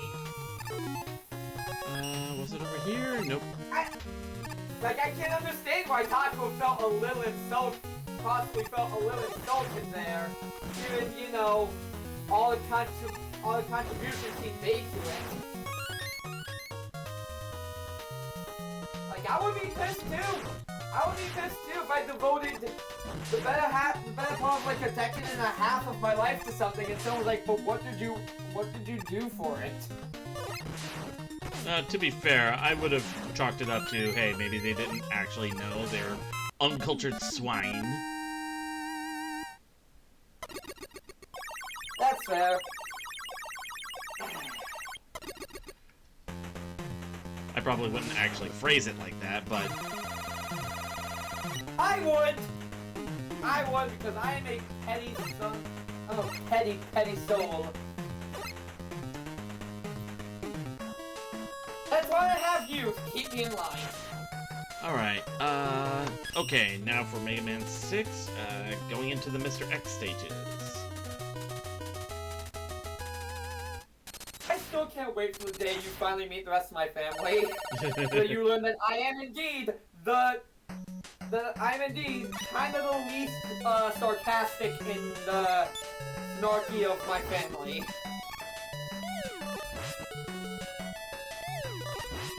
Ooh. We're all basically assholes. Ooh, can I still access the alternate route? That's something I'm gonna have to worry about when I get back to that Mr. X stage. If you can't, then you know who's gonna give it to you. Hey. Knock, knock, open up the door, it's real. I'm sorry, it was there. It was too easy. You know what? Fair, fair. Drill, baby, drill. We're both such terrible comedians because we both tend to go for the low-hanging fruit. Yeah.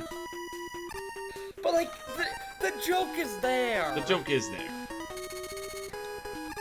Joke is there. No one's gonna get hurt by making such an inoffensive joke, so we're gonna make it. Oh. Ah, dang it. Yep. I was about to get to that boss of the second Cossack stage, and I was gonna say that was the one that I gave, like, my favorite nickname of any of the Mega Man bosses. Oh? I'll tell you when we get back to it.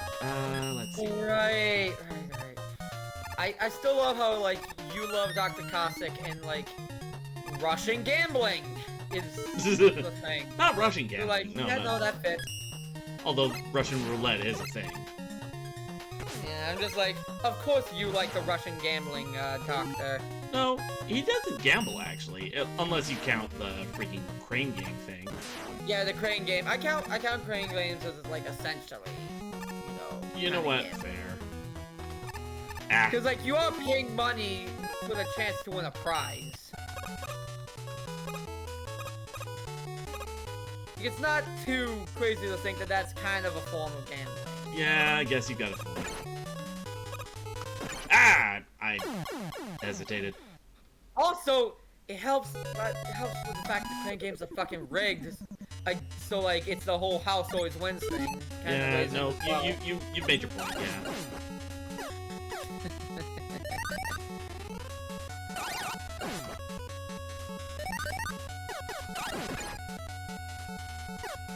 If you're there, Isaac, take our fun as like relationship advice.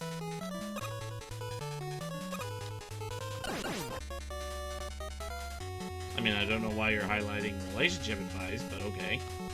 Like advice for like how to behave in the relationship. Ah, Like examples of like how to talk, how to just joke around with your loved ones. Cause you and I we kind of built our relationship on our sense of humor. It's kind of how we got together. nope, dang it. That sucks. Whoop. Ah! Well, I got the E-tank. That's what you're doing. And I didn't get the... What? I forgot I was at that spot. That would have been very bad for me. If you kept walking forward? If I moved at all. So, having any regrets about doing a shuffler like this? No, not regrets, but just... Oh boy. Keeps me on my toes. I have item 3, so...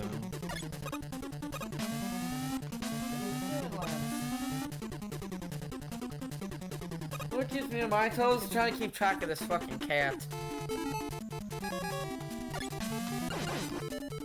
God's help me when I move into a larger apartment.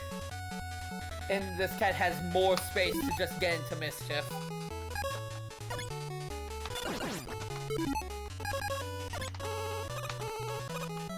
There we go.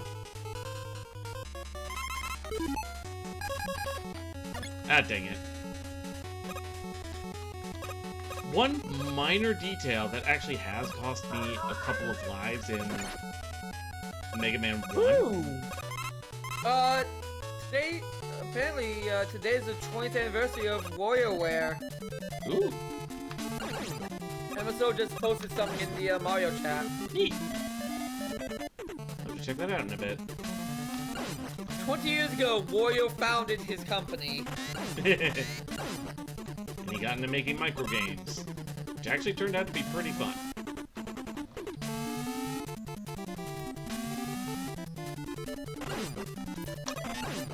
Yeah, like, Wario was the epitome of, I got into this purely for money, but everyone likes it. Pretty much. Money, money, money, money, money, money, money, money, money. I mean, I guess to be fair, making a bunch of really cheap but high quality games just put into like a pack, that is a good way to make money. To be fair, yeah. It seems like the micro games are not exactly as expensive to make as like full-fledged game. Oh no, okay. Oh, by the way, Cossack Boss. Nice. I call it... What? I call it the living room. I'm not even looking and I know exactly why. Yep.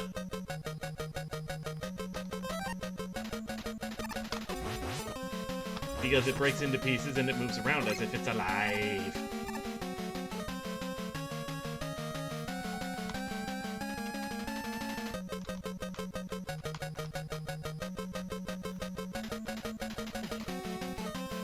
If that's the living room, I'm scared to see what the dining room is like.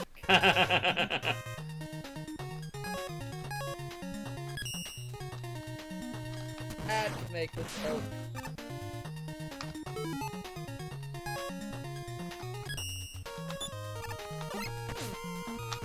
Or worse, the boiler room.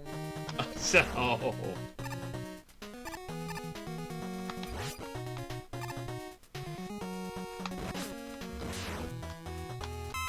Need that.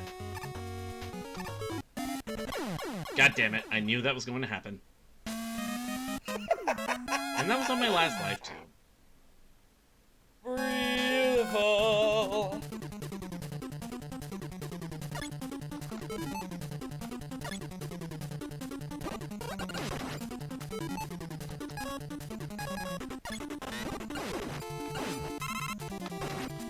I forgot these guys are, like, stupid weak to Metal Blade. Okay, you know what? If I remember right, there is a glitch?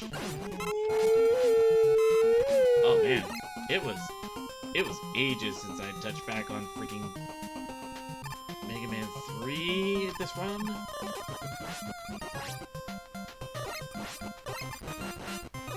Hey, you're finally back on 3. Finally back on 3. You're never completing this shuffler because you keep getting screwed over by poor luck. Yep. And again, that's how shufflers work. And at the very least, we have cream of the crop for our pick for our person we raid. Because Tom, Masay, Tim, and Gaijin are all live. Ooh, yeah, that's a good selection. Alright. I hit the jump button. I think your jump button broke. No, tends to be when I hit it like a frame too late, or I'm absolutely sure that I hit it in time, but the register didn't go through.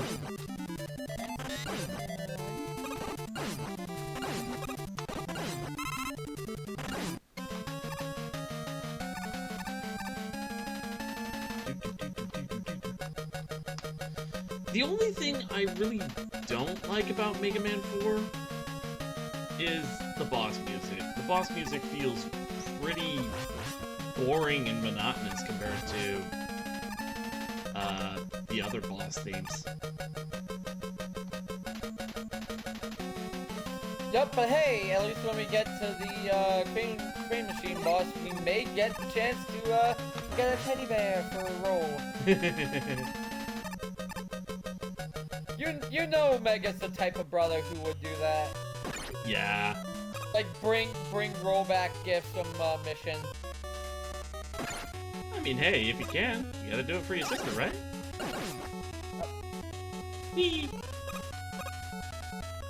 I mean, I actually got a cute thought. Lon and MegaMan.exe bringing Mail and Roll.exe like gifts after their own missions. Oh yeah. Okay. Like maybe Land brings, like maybe there's a mission at like an amusement park. Land brings Mail like, I don't know, like a balloon he got while saving the amusement park. Mega Man brings Roll.exe brings Roll.exe like cotton candy data. Which in itself is actually kind of cute.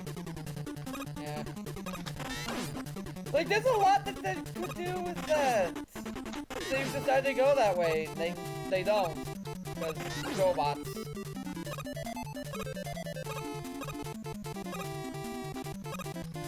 Alright, let's see. Even though Mega Man himself has stated in this franchise that he's more than a robot, he can feel emotion. Yeah, that was specifically Mega Man 7. That was the ending where he finally beat Wily and he tried to bring up Asimov's first law of robotics against him. That was like, you can't kill me! That's not just law of robotics! forced to start Robot Wily. Also, to be fair, Oh, by that jeez, point, okay. Wily Yep, I am... Wily had it coming, I'm sorry. Like, after everything Wily's done, it makes sense that Mega would be like, no, I'm not gonna just let you go again. It's basically the whole Batman conundrum of, like, at what point is the Joker too dangerous to live? And then we crossed that point a long time ago, but unfortunately the writers will never let the Joker actually stay dead, because then they'd have to come up with a new character to challenge Batman's morals. And that's apparently too hard. Dude, at the very least, you'd think the city of Gotham would put the Joker down. Yep. Batman's not willing to.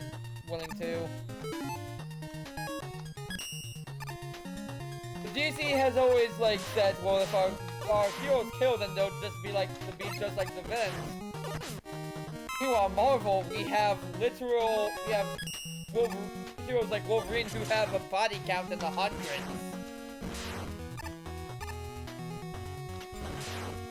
Like, Wolverine served in 2 world wars. That man kills. Yep.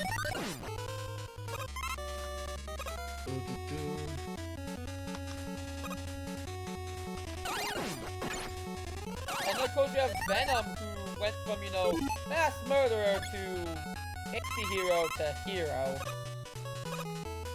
Like, if Venom is allowed to be a hero after all the people he's killed, I think Batman's allowed to have 1 murder. 1 murder, as a treat. And we know who it should be. It's Joker. I actually saw a comic, I don't know if it was a fan comic, where Harley actually forces Batman into a situation where he has to choose. Harley, who's been redeemed and is now a hero, or Joker, who if he chooses to save Joker, will just go on killing. Yeah. Harley actually just sort of runs away. She's like, okay, I'm tired of you letting him go. You have a choice. Save me, the person who you actually managed to redeem, or save him. Batman actually does walk away from Joker because when put into a situation where he has to choose between the Joker and someone else, he chooses someone else. Yep.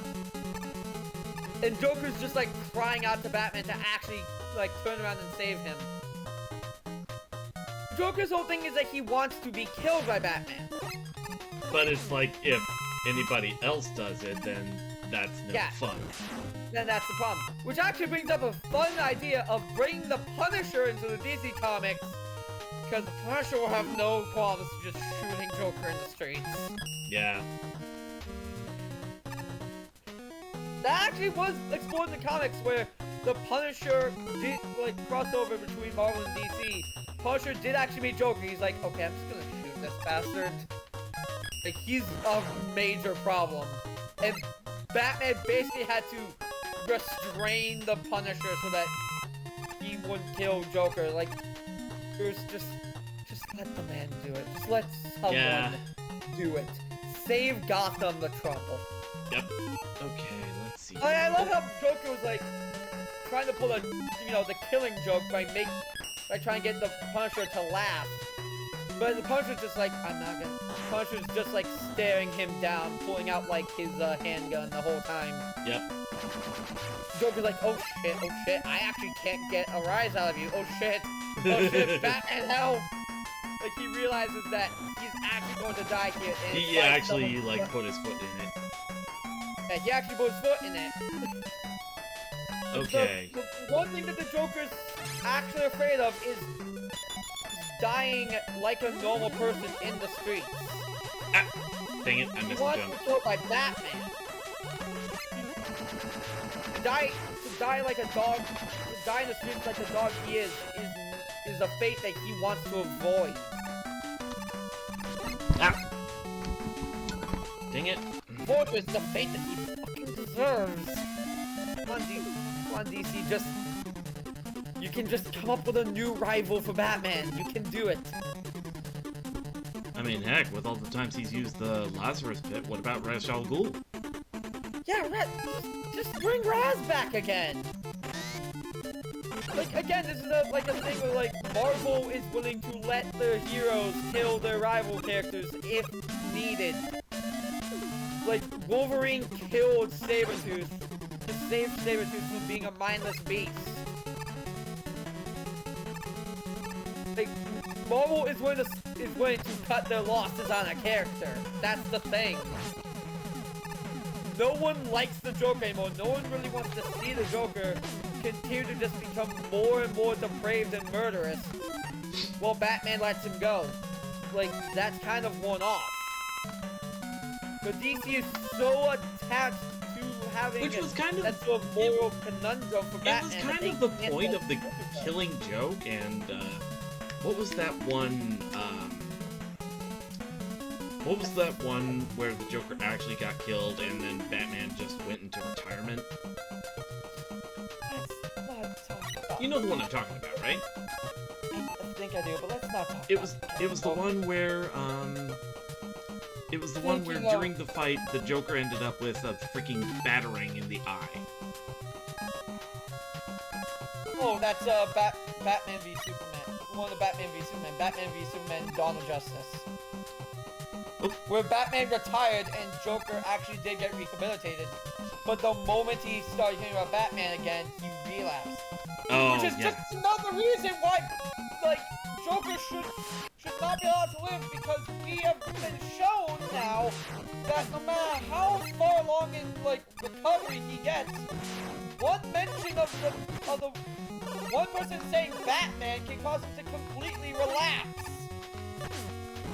That should be more than enough proof that He's just not redeemable. if he's not redeemable, he will always be the villain. It's just who he is. Can't redeem him because he chooses to be this way. Alright, now I can pull off the napalm bomb. I forgot how freaking long Snowman Stage reminded me is. of one of the worst stories ever written, ever put to Batman paper. Alright, You remember, like, the whole Batman Beyond thing was, like, how Tim Drake was kidnapped by the Joker and tortured? yeah, and, We got an expansion of that in a comic, where we find out that while looking for Tim, Bruce had a sexual relationship with Barbara, a Batgirl, and actually got her pregnant, which she found out about after, after Dick Grayson, her ex came back and they relit the flame. Barbara wanted to tell Dick herself. Bruce said, yeah, sure. He then went to Dick and told him, going behind Barbara's back while Barbara ended up having a miscarriage in the alleyway. oh, jeez. Not only was Bruce wasting time while Tim was in the Joker's hands, which is stupid because the last time Bruce let the Joker be around a Robin by himself was Jason Todd, so he would never actually let that happen. Then got his adopted son's ex-girlfriend pregnant and completely betrayed her trust by going and telling him himself when she wanted to be the one to tell him. And quite frankly, it shouldn't have been her right to tell him in the first place. She's his ex, who he hooked back up with. Yeah, Like, Bruce, have a goddamn heart and a goddamn brain! yeah, I had a brief exchange with a buddy of mine referring to a rant about, all the comic book movies and everything like that. I think it's safe to say these days, Marvel and DC have kind of lost their magic. They have. DC was always, like, kind of toying around with being stupid. The moment they decide to let Batman stories go into Edgedark and let Batman's villains kill was the moment that, Batman's no-killing rule kind of lost its reasoning. Yeah. Because I've seen this analysis before and I agree with it. Batman's no-killing rule only really worked before his villains became mass murderers. The moment Batman's villains were willing to kill just to prove a point was the moment that Batman should have been allowed to actually put them down. Yeah. Because then Batman's not crossing any lines that they haven't.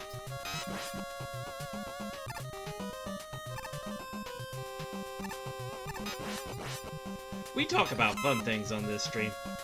Yeah, we do. Let's talk about something fun. Impossible Man from Marvel.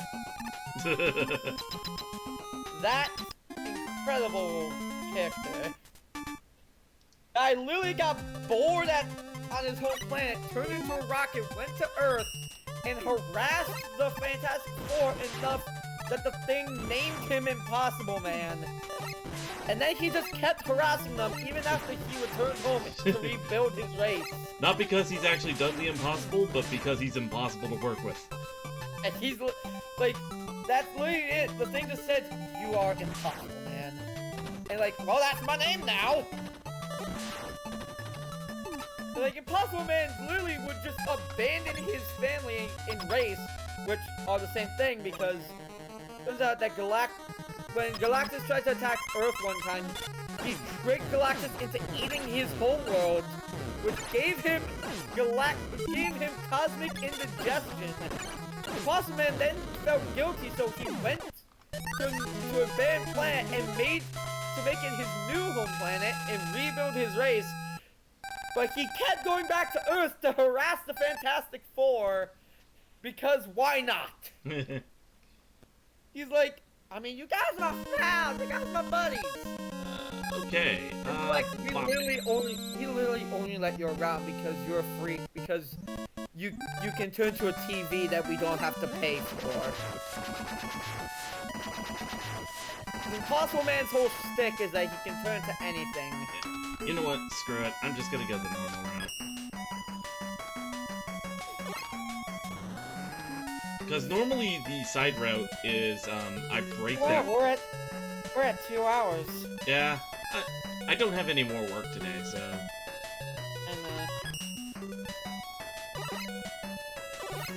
Well, I just thought of a fun character we can talk about from Marvel. Let's talk about Strong Guy. I'm sorry, what? There's a mutant named Strong Guy, and his whole thing is that he think All Might from My Hero Academia, Yeah. but in a different way. It's like he can build up kinetic power in his body to buff up. But the more he does that, the worse of strain on it ends up being on his heart. He actually ended up being the first mayor and leader of New York's mutant district. Okay, that's actually kind of neat. Yeah, this is like just this big muscly man who's like just a chill dude. Can absolutely fuck up your shit if he chooses to. Became like the first community leader / mayor of New York City's mutant district. Oh, jeez! Dang it. Now I need to build up my item to it again. What are you doing, Lance? Oh, and that lets me bring up something that I know you'll absolutely adore, because I know you love these things. Spiders, man. Oh, jeez. I think I know the one you're talking about. Yeah, it was like, a horde of spiders that ate Peter Parker gained sentience and thought they were Peter Parker, so it's just a mass of spiders under the spider suit now.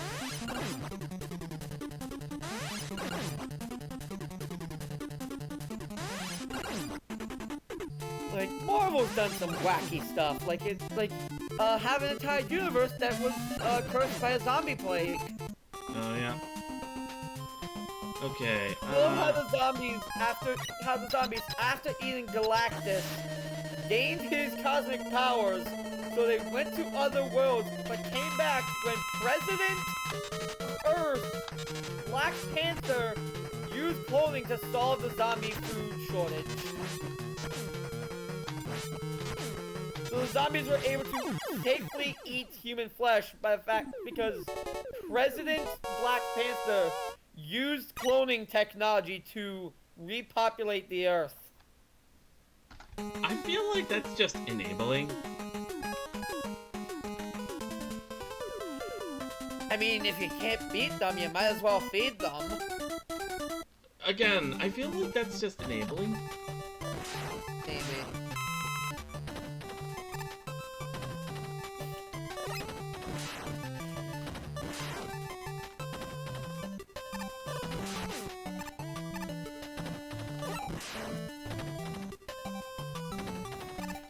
Well, let's not forget everyone's favorite character.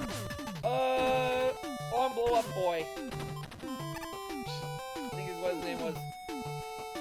He can, like, his limbs can blow up. They don't regenerate, but he can blow them up. That is... What? I think his name is, Arm Blow Up Boy. That is... Yeah, Marvel Mutants run the whole fucking gamut of, like, cool to ridiculous.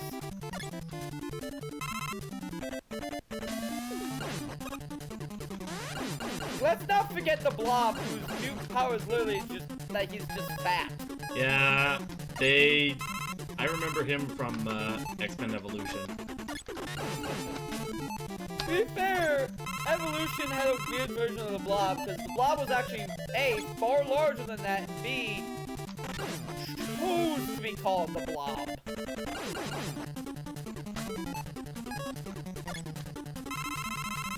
Okay, I actually got, Like, the Blob from the comics would not have been insulted, would not have felt insulted being called Blob. But he chose to be called that. He chose that as his villain name. yeah, I guess they went with him being insulted by it to make it more believable. Make it more believable. Because Marvel needs to be believable. Well, relatively believable.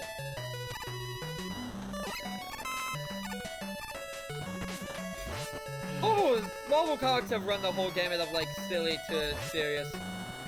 Like, you know the whole reason behind the 50 States Initiative in the Civil War? Yeah. Stanford, Connecticut getting destroyed by, Nitro.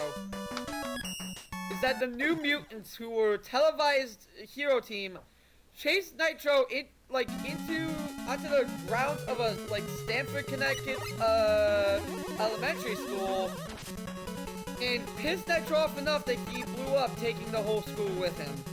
Oh, yeah. And so the outcry of, like, that much of, like, senseless loss of life is what finally forced the United States government to be like, okay, you heroes need to actually register with us. That way we'll take the flak for any of your mistakes. I do love how the Thing was like, the Thing, Ben Grimm of all characters was like, you know what, I kinda hate both sides right now, I'm just gonna fucking move to France. The Thing was disillusioned with both sides of the argument and fucking left and lived in France for most of the war. As, you know, should be the option. You should be able to be like, hey, if I can't take both sides, then I can just grab my shit and leave. To be fair, Ben Grimm could afford it. He was a member of the Fantastic Four before that. He was a fucking NASA pilot. I would hope he had the money to afford to leave the country. Yeah, true. Just imagine, like, while Spider-Man's getting hunted down by villains who have promised amnesty if they brought in heroes who didn't register. Like, Ben Grimm's just, like, sipping tea and eating a croissant. And maybe enjoying some, like, duck breast on a pile of rice. Oh, yeah, probably. Although, would Ben Grimm really eat that kind of fancy food? Because the man's kind of blunt. He is pretty gruff. Kind of like he's pretty gruff. I don't know if he would enjoy that, but he would definitely, like, enjoy a lot of the other food. I have actually had, like, what was it, duck breast or quail breast, on a Pela for Rice, I think they call it. And So, like, for anyone who's like, oh, so Van Grimm just abandoned the people he needed to protect. To his credit, near the end of the war, he did come back and did fight only for the people who were being caught up in the fighting.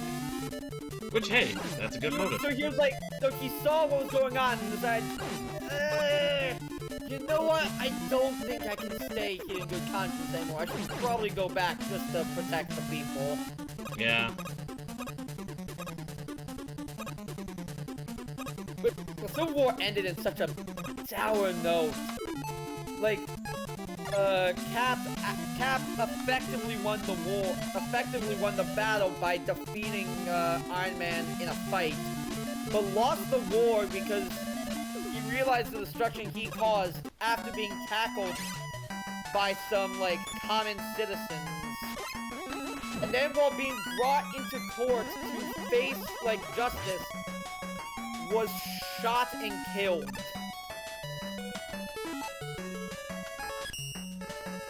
Not only by, like, a hired sniper, but by his own girlfriend who was hypnotized by an ex-Nazi scientist. Yeah, that's just... So, Steve Rogers effectively died, like, his spirit died, and then, like, a few days later, his body died. And, like, the most haunting image is his girlfriend tending to his wounds, not realizing that she had just shot him.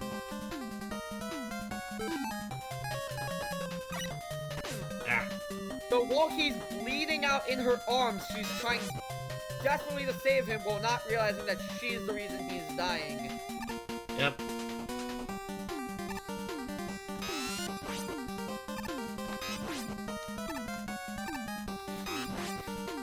Also, keep in mind that I believe this all took place before Secret Invasion.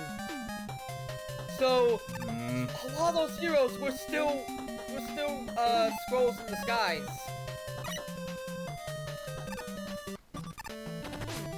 Okay. Like, a lot of this fighting was done by sleeper agents.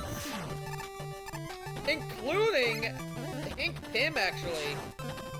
Because Hank Pym was replaced by a Skrull long, like, before he'd even become Yellow Jacket. Which sadly means that Hank himself never actually got to marry Janet. Which is actually kind of depressing to think about. Yeah, and he got out just in time to see Thor have to kill Janet because she was turned into a biological bomb by the fake Hank. So Hank got out of being in prison just in time to see the woman he loved, the woman he wanted to marry, get bludgeoned to death by one of their dear friends because she was becoming a danger for everyone. So, to Hank's credit, he bounced back pretty well, taking the hero name Wasp in her honor and training a new generation of heroes. Which, hey, that's pretty honorable. Yeah. I'm gonna want. Like, Hank was like, okay, you know what? I really just gotta take care of the next generation so that this shit doesn't keep happening. Yeah. I'm gonna honor my wife. The woman I wanted to be my wife. She was never actually my wife.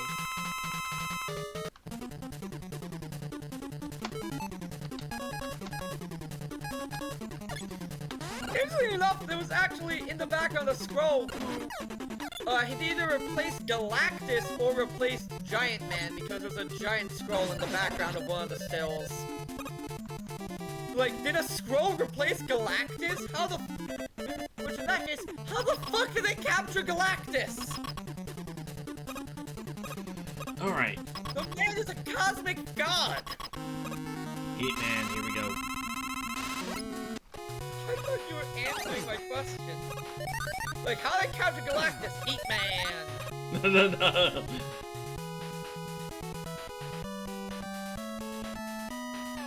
I mean, it's atomic fire. It's the kind of stuff that would rival the sun. Also, say, fuck the live-action,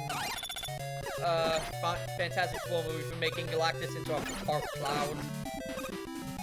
That actually did look a bit more menacing. The thing about Galactus is that the menacing was supposed to come from the fact that he was so far gone due to hunger that he would kill anyone who got in his way. Like, the menace was not supposed to be physical, it was supposed to be like the sort of a mental and emotional menace. Yeah, and Galactus was a good man in the previous universe. He actually convinced his people to try to fly into the Big Crunch to try and stop it. And, you know, they failed, but his last act before becoming Galactus was to try and save his universe from being sucked into the giant black hole in the center. Oh. And to his credit, for the longest time, he did try to avoid eating populated planets. He was meant to be a sort of tragic menace than, like, just a menace. Yeah, fair enough. Because, like, he's essentially a man driven to complete insanity by a hunger he can never sate. Like, he was asleep for billions of years and woke up with a hunger that could only be sated by consuming planets. And no matter how much he ate, he just could not stop being hungry. Like, essentially, he's essentially a Gaki. No matter how much he eats, he is never satisfied. He is always starving. He's basically Abaddon. Hey, he's basically Abaddon, yeah. Oh, shoot. I just realized. Comes with an unsatiable hunger. Yeah. That's kind of just driven him mad to the point that he doesn't care about other life.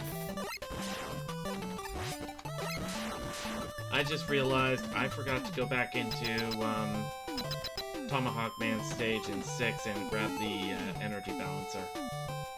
Oh, that sucks. It's gonna be annoying, but it's not, like, necessary to beat the game. Hey, Lance. Fuck. You think it's dinner time? I forgot how dumb this boss is. Is it dinner time for Baba Butts? So basically this boss is weak to the power adapter, and the idea is that you can just send it back and forth and just kind of ping-pong it. Ping pong!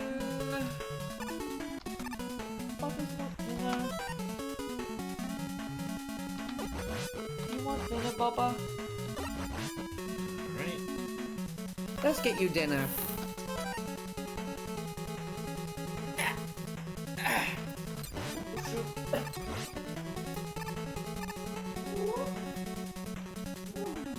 Alright, finally hit a checkpoint. And now it's this section.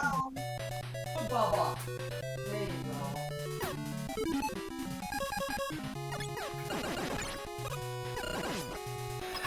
go. Lance is so cute when he's asking for food. Like, he realized it's dinner time, he climbed out of his box and sat on my nightstand just looking at me. No. And when I kept saying, "Do you want dinner?" his, like, ears flicked a couple times and his eyes kept widening. Ow. Like, it was like asking a dog if they wanted to go on a walk. Aww. Like, just the silent excitement that kept popping up in his eyes. Just like that.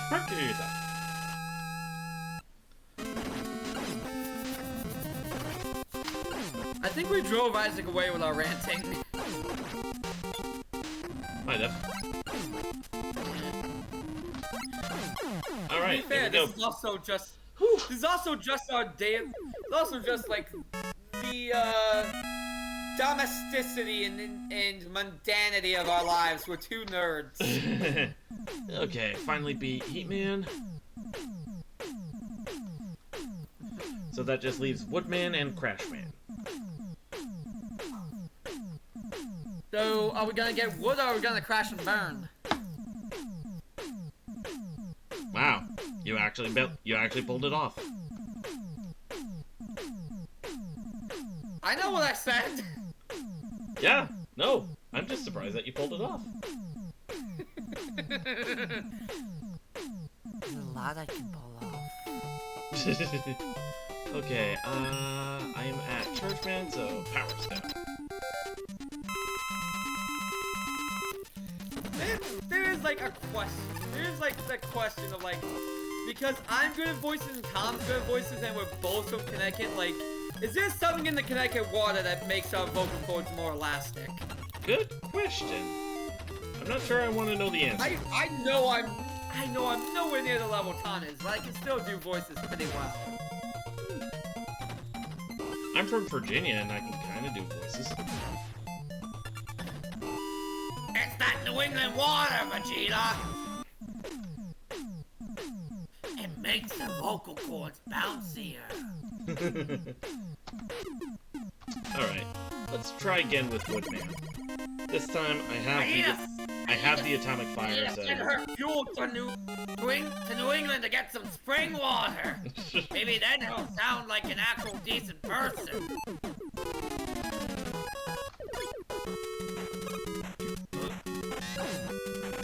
That's me. That's me, Mr. Producer. I don't care. It's not like a 50-year-old smoker who's lost his kid. That's me. That's just not right. Hold up. Why is doing a TFS voice skit with Mr. Satan reminding me of the moment from the Cell games? Was like, I have a daughter, that poor orphan. Just Cell absolutely roasting Mr. Satan.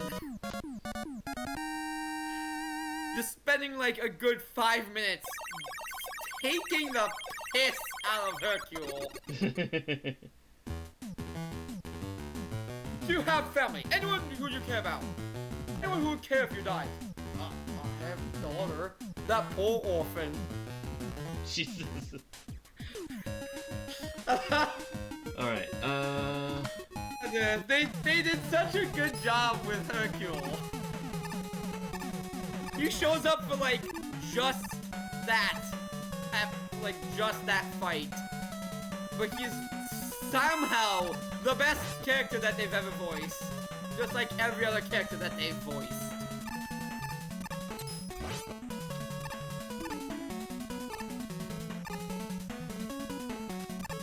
Also, the creative commentators actually pointed something out to me. During episode 30, when Goku's talking about the stuffed crust, where he says, you can eat it in reverse! You can see stuffed crust pizza in his eyes! Yep. And I never noticed that! It's the details. It's just the detail, the attention to detail that they started going into that was just perfect. I actually remember that Kaizen and Lani actually talked about it in one of their creative commentaries that, like, people complained about how they got burnt out because they kept putting effort in. It's like, well, you would have had to quit if you just didn't care. They're like, well, no, well, that's just not who we are. We want to put in the best effort that we can into what we make. They actually talk about how people were, like, complaining that, like, they got burnt out because they just were putting in so much effort and saying that if they just didn't care, they wouldn't have gotten burnt out. But then they're like, yeah, but we wanted to care. That's the thing, is that we wanted to care about what we were putting out. Some people, as a public, just don't get it. Like, Yeah, they don't get it because, as the public, they don't understand what goes into that kind of thing. Yeah, like, you and I are artists, so we can. Like, we want to make our products as good as possible. Because that, you know, that's what we feel like our consumers deserve, right? The people who want to, like, see your art or read my stuff, we want to give them the best we can because that's what they deserve. Alright, wait, man. That's just who we are. If if you're passionate about something, you want to do it right. Yep.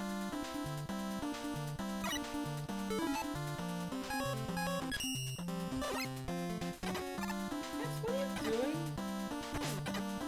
Now that Lance is eating, he's turned into a crackhead cat.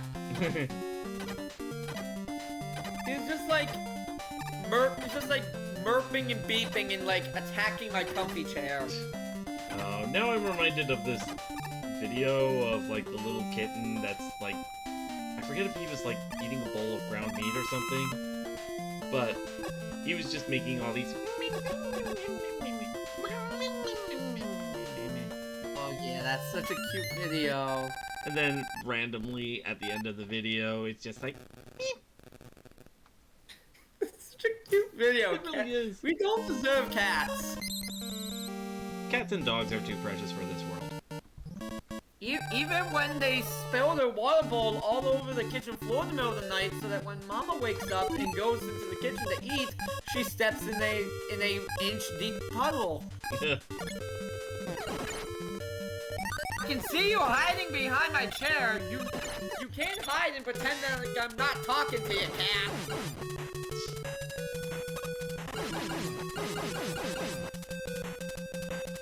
That happens far more often than I'd like to admit. Lance, the reason why I don't fill Lance's water bowl up past halfway, if I do, it's like most of it's just gonna end up on the floor, because he doesn't stop shoving his water bowl around whenever he's drinking from it.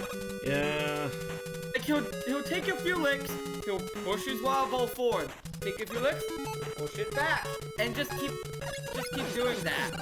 Simply It's not like he's pulling his paw into the water, so he's like shoving it around from like the outside.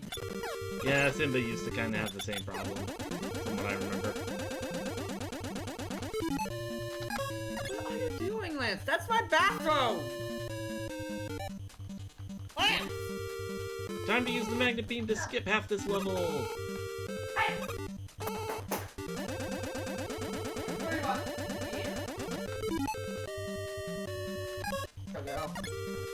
So I had to go scold the cat who was trying to eat my bathrobe. Yeah. Whoop. Alright, let's try this again. Magnet.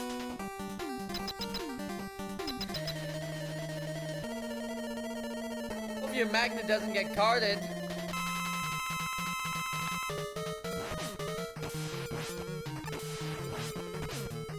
Get it? Yeah, I got it. Alright, let's see. I think if I make it to the bottom of the shaft, I hit the checkpoint. Go survive the shaft! For once, I did not get shafted. Oh, by the way, second. Good, because the people who made that shaft are real pricks. Hey.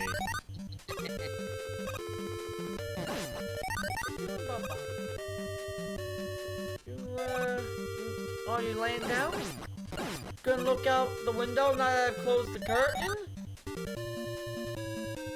Yeah, Lance is a weird cat. I open the curtains on like the window near my bed and the window near the kitchen, and he will instead look out the window near my comfy chair, which I can't open the curtains for because I don't have the right curtain rod, and I don't want it to fall down. He will instead look through those curtains instead of going up to a window with the curtains that has the curtains drawn. Because he likes challenging himself, I guess. Cats are weird. Like Canadians.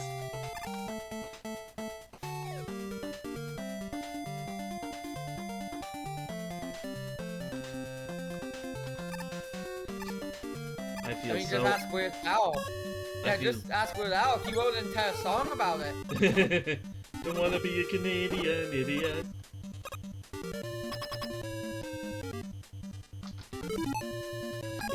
You think the Green Day song American Idiot got met with much flack when it came out? That was kind of the point of the song. It was to make a statement, regardless of, like, who had issue with it. yeah, like that really was the. It reminds me of all the people. Though to be fair, there were people who got angry at Rage Against the Machine for making political statements When they their ignore name the is fact Rage that, hey, Against the Machine. that what kind of machine did you think they were raging against? I know it. I know it. Like people. So there are people who are legitimately just that dumb. It's like that line from Men in Black. Like, apparently the most popular Green Day song is Basket Case. Yep. Here's the thing. I actually agreed with Chugga there. I thought it was Boulevard of Broken Dreams or American Idiot. Because those are the only two Green Day songs my older siblings have a goddamn listens to. I mean, Basket Case is a pretty classic Green Day song. Growing up, it was always Boulevard of Broken Dreams or American Idiot. I never heard any of their other songs played by my older siblings. It was some of So their growing oldest up, material. I legit think that those are just their most popular songs. Oh yeah, no. Basket Case was like some of their oldest material. I forget if it's like one of their first songs, but it's kind of up there on the list. That makes more sense. Just too late in their careers for me to be exposed to their actual most popular song.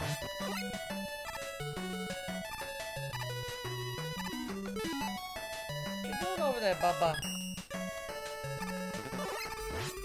Did you wink at me, Bubba? Oh! Dang it. Were you slow blinking? Slow blinking? Is it a slow blink or was it a wink that turned into a slow blink? I remember seeing that really wholesome, like, writing prompt kind of post, and it was something like, for the longest time you've known that, you've known about the moon and everything like that, but then you see two, and when you blink, both moons blink back, and then somebody's like, I mean, it's only good manners to blink back to the moon cat.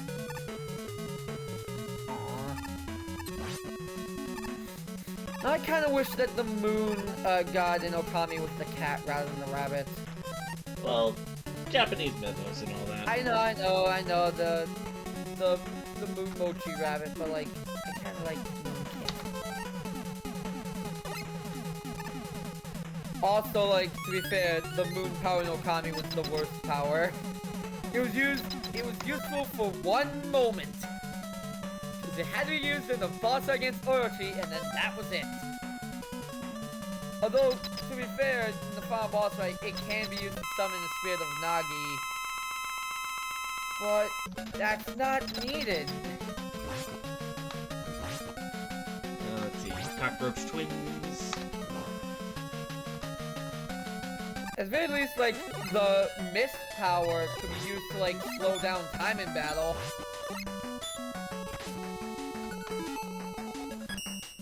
And with the upgrade, you can use it to teleport.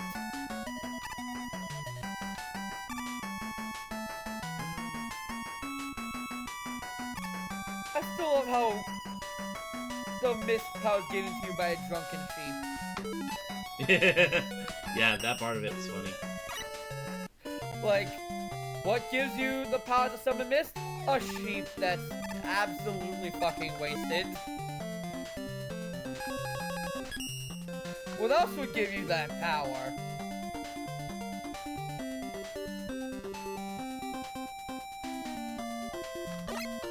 Whee!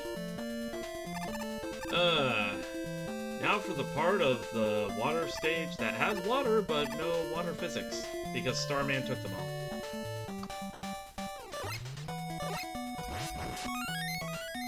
I got an extra life out of that. I love Chugga's story of, like, from Okami, of, like, Cat climbing tower, how his friend had to climb it 4 times. Yeah. I've watched some of Chugga Conroy's playthrough of Okami, but the only Okami game I've actually played myself is Okami Dead. To be fair, that was the first Okami game I ever played.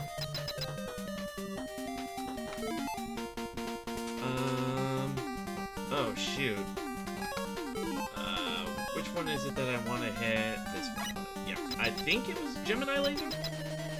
That... I experienced the Okami series in reverse, because I played Okami then I played Okami.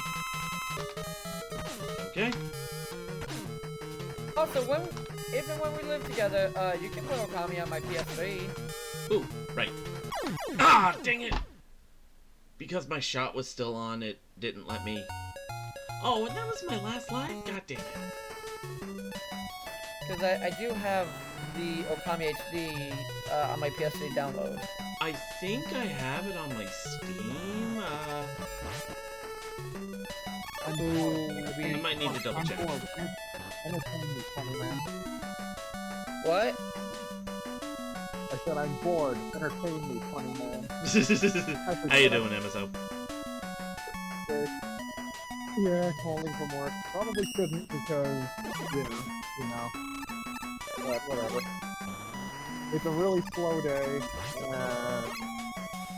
I don't know what Sophie is doing, so...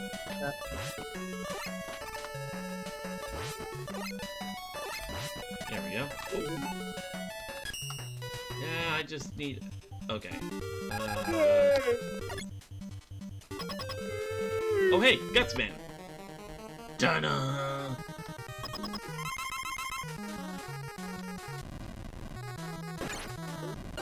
Yep, you found the ass. You found the big old booty.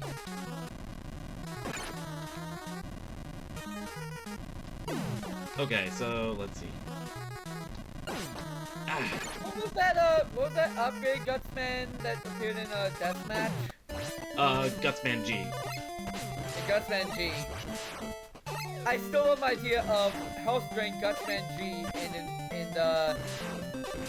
What was it? The one that weakens your powers. Oh, I know the one you're talking about. The name of it escapes me though. Yeah, so you're weakened, your health is constantly going down, and Gutsman G is constantly after your ass. Or better yet, Super Gravity, slowdown in Gutsman G. Oh god, that one. Kind of ironic. The force of Gutsman's ass is after your ass, instead.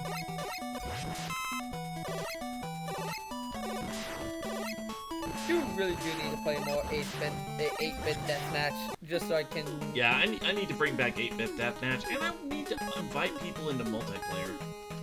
I was just gonna say, isn't that multiplayer? Because Yeah. if I ever get a Monday off, if I ever get a Monday or some other day off, I wouldn't mind jumping in. Yeah. I remember... Wasn't 8-bit deathmatch the first stream of yours I ever saw? I might be. It was definitely, like, way back in the day. Yeah, that was way back in the day. I was still living in the old apartment. Like, I think I was still going to college.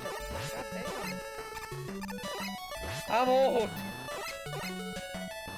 We are old. Not only have we hit 5 years together, but I've also hit 5 years since I graduated. I'm about to hit 5 years since I graduated college. Mm.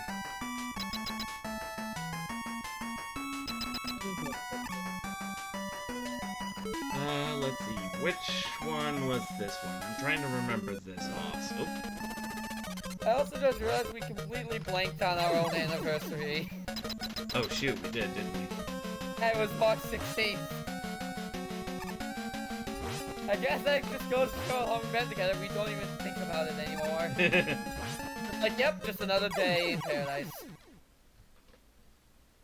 Just think about it. I'm still giggling to myself on occasion of when I actually got to see Phil Collins in concert. It was back when I was in high school in Moscow. And he started off the concert by reading off a paper, a greeting that was like translated into Russian. So he was saying, "Привет, Moskva! Как дела?" Like, it was this really weird, awkward Russian. But then, when he said that greeting, everybody just went like, "Great!" And then he just looked confused, and he was like, "You guys can speak English? They never told me that." I need to find some because that just, for some reason, made me think of this. Here we go. Because of his translation, Jimmy Carter told the Polish people in 1977 that he decided them currently and that he had left the United States and never returned. And then there's a reply that says, imagine being a post citizen and you hear your American president say he's here to fuck and he's not leaving. It's like, that was the day a translator got fired.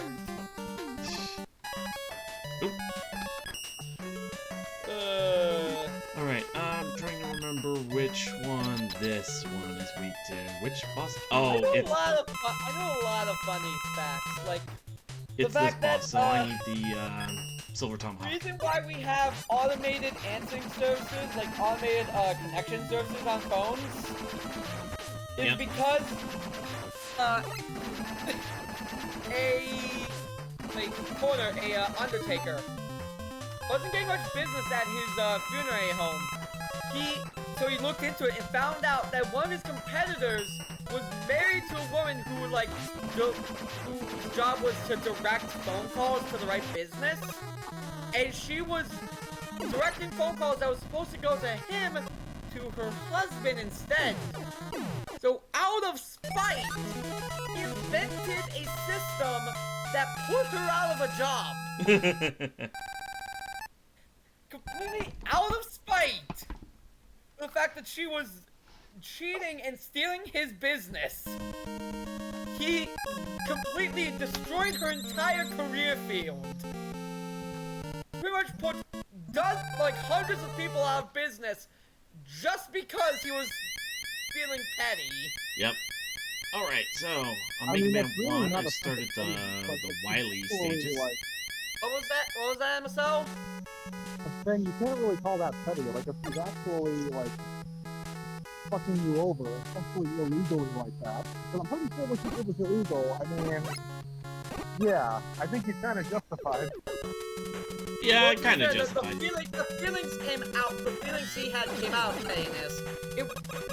You're right that it wasn't actually petty revenge, but like he was feeling petty towards her. Yeah, no, I mean, it was definitely revenge, but it's like, kind of justified.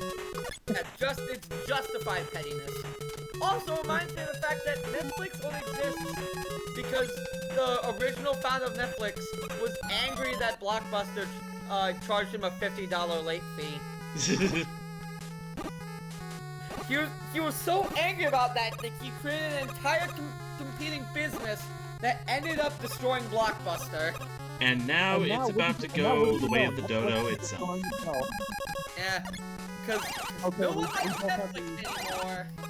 We both had the same thoughts over, only a little differently articulated. I was like, and now it's destroying itself.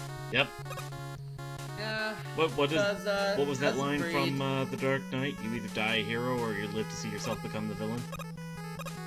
Yep. I still can't believe, like, the whole thing of, like, apparently to enforce the whole no password sharing thing, you have to log into your Netflix account on the original, the original ISP that you made the account in once a month.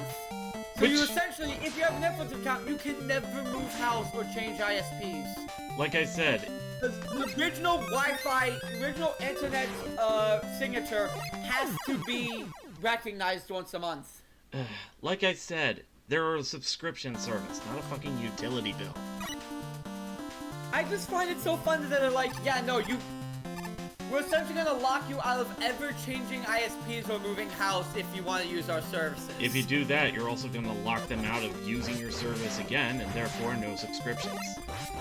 Yeah, therefore no money. Like, they did not think that through at all. They chose the worst policy possible, and then they chose the worst way to enforce that policy. Yep. Because who the fuck is going to choose to stay in one place for the rest of their life just for Netflix? All the business is just gonna go to Hulu now.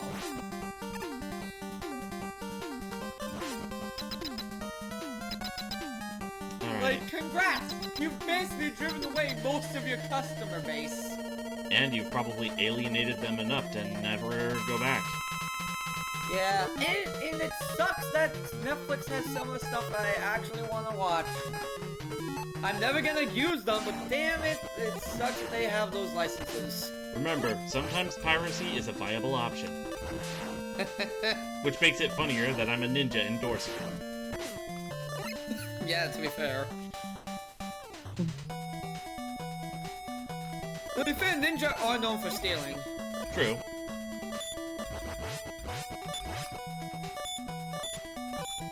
Yeah, you just don't have a sense of style like you do. Oh, and he's got nothing to say to that. No, I don't care that he probably can't hear me. Well, I can barely hear you, to be fair. Yeah. You got that phone problem again with like the mush mouth. Well, like I said, I'm at work. So it's probably Yeah. I'm talking on a headset. Oh well.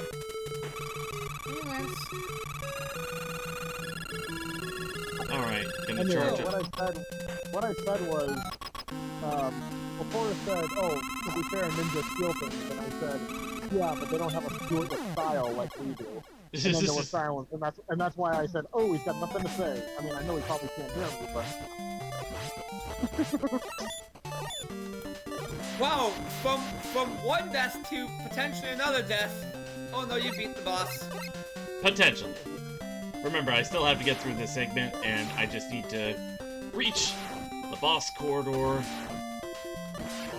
and I should be good.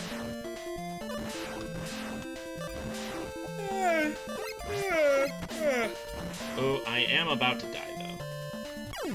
Yep. And you're probably out of E-tanks, ain't ya? No, it's not the matter of running out of E-tanks. Like, I think I have a bunch of them. I have 4.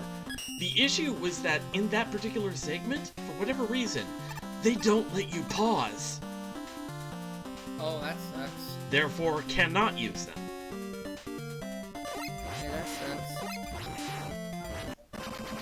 And now you gotta do that whole squid fight over again. Yep. So you missed it, but I went over all the most absolutely fun and amazing parts of Final Fantasies 8, 9, and 10 with Remy. Like, Kuja's Castle, Ibsen's Castle, Chocobo Racing, and the fact that you can miss one of the items you need to power up the celestial weapons.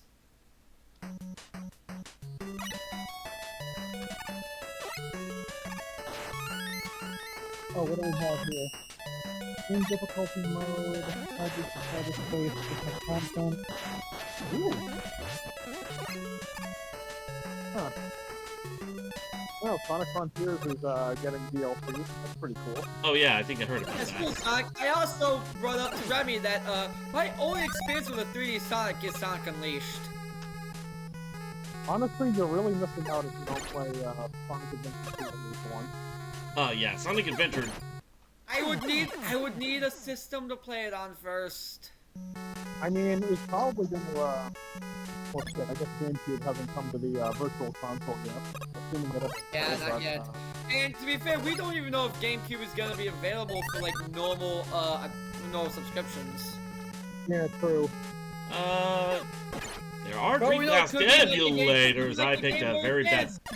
place to transition. Hey, Carrie. Here's ooh, what's going on? Alright, let's try this again with Woodman.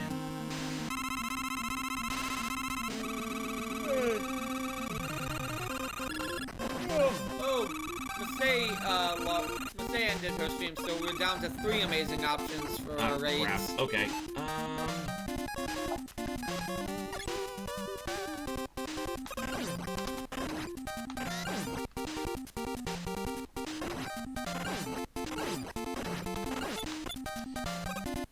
Oh, The dang it! Silver Dragon of Destruction? No, that's not us. Sorry, I'm a blue dragon. He's a silver ninja.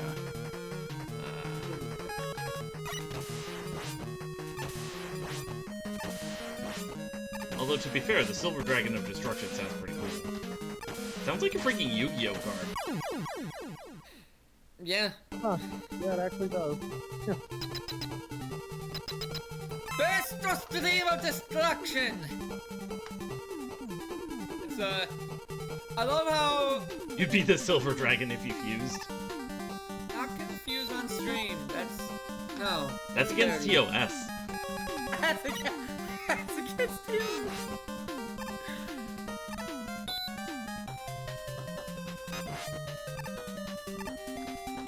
Yeah, floor is where dragons attack. In the dub, in the English dub, lightning. In the Japanese dub, burst stream of destruction.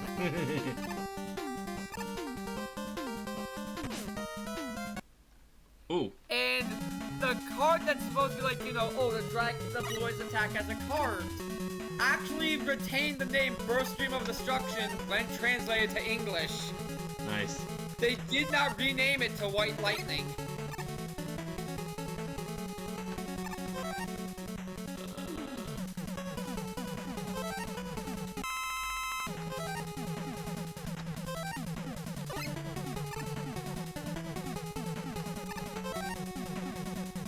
Let's get more Rain Flush. How about Lil Kubo? Thinking of Monster Attacks now, Lil Kubo actually was like, why the fuck is he saying Static Shockwave when his Sparkman attacks, not realizing that Static Shockwave is an attack listed on Sparkman card. Yep. Like, why are you naming your monster's attack? Why is it called Static Shockwave? And then it's like, the comments point out that that's actually, its attack is actually named on the card, and it is called Static Shockwave. Which, honestly, is probably the dumbest name for an electrical attack. Like, you're a hero you're a lightning-themed hero, and your signature move is Static Shockwave! Well, because static electricity.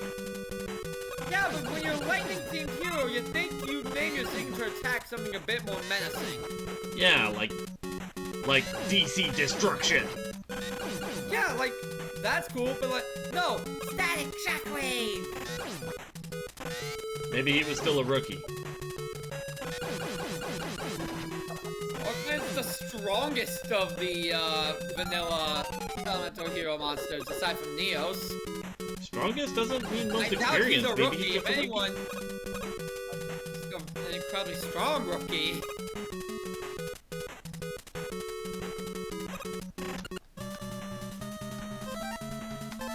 He's also part of one of the better early elemental hero fusions with Thunder Giant.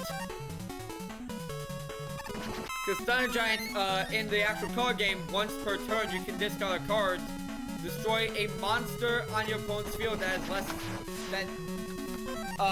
has less base attack than Thunder Giant, or just destroy one of their cards altogether. Which is a pretty good ability. That's a good ability, because especially nowadays, because like decks do not care about discard effect, about discarding cards anymore. Like, what really holds him back is that he's made of 2 vanilla monsters, and he's not a dark monster, because dark monsters tend to rule the meta nowadays. Though, to be fair, if you think about Yu-Gi-Oh! Meta, you're just gonna end up in a very toxic place. Yep, as the joke goes, this game is for lawyers. Yup. In Yu-Gi-Oh! Stuff, I actually saw someone be like, why the fuck is this now? This is the meta so prevalent with, like, I'm going to make you discard or banish your entire deck. Yep. In turn 1. Like, there's no fun in that. And there's also no fun in, like, taking half an hour for your first turn just to be like, you know, oh, hey. And the next turn, I just wipe you out. Yep. That's why I don't play, Wait a minute. There's no fun in taking a half an hour for your first turn. Welcome to Magic the Gathering.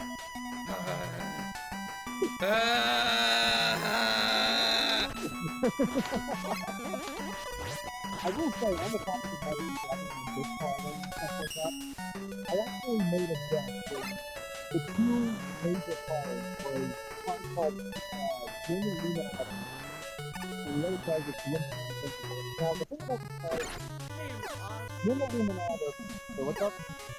Honestly terrified of like watching a Magic the Gathering match where like you are forced to send your entire deck to the discard pile or just remove No. your This Magic is play. worse.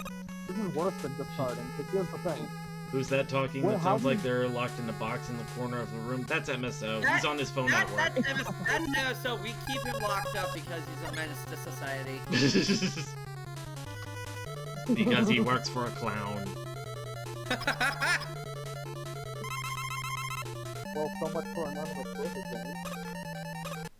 Should I just Look, Hey, I'm we the one brought up- streaming, not you. Actually, We brought up the place you work at so much. That's why I'm watching a box, because I know these people are getting the anonymous pizza parlor. So do I, but I'm not.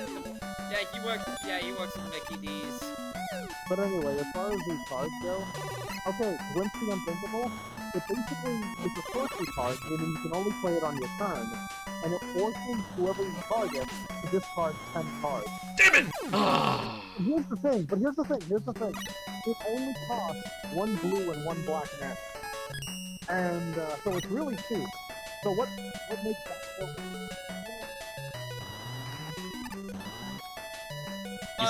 You still there? You kind of faded out. Yeah, no, we literally can't hear you right now. Like, you literally faded out. Oh, shit. Ah, well, maybe I should tell this story a different time then.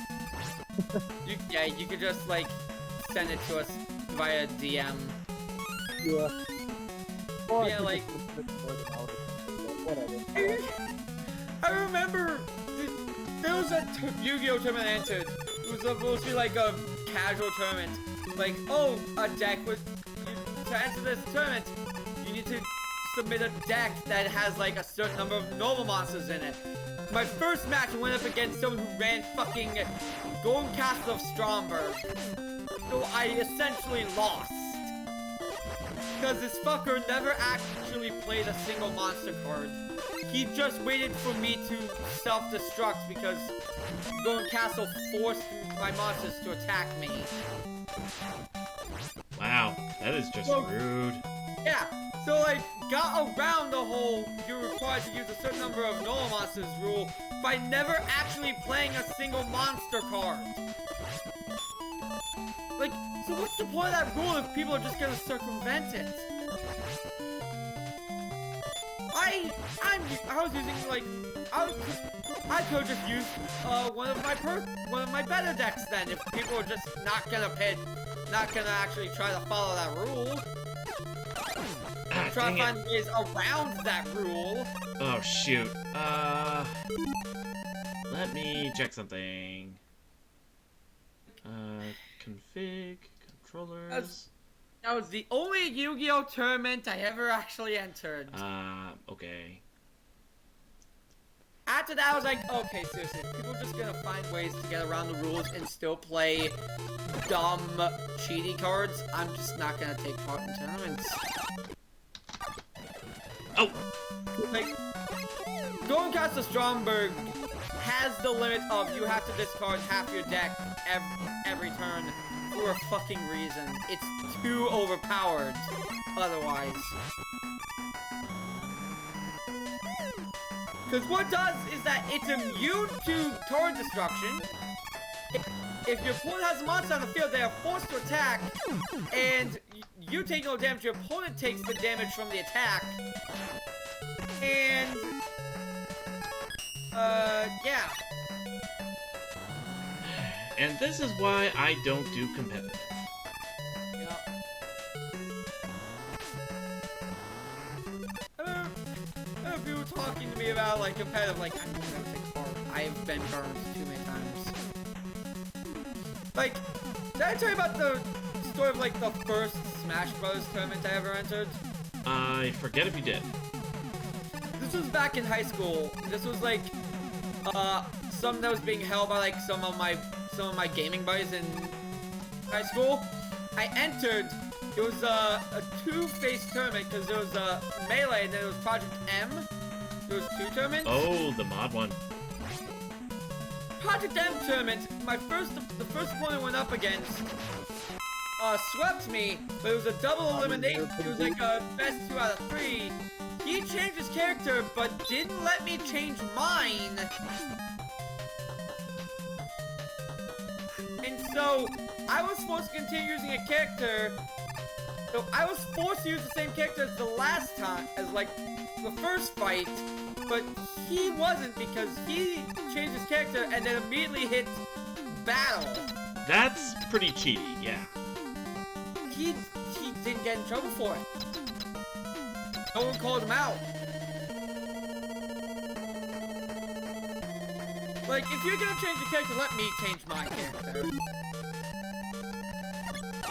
Ah, crap. Of course, shortly after that tournament, I stopped talking to this guy. Gee, I wonder why.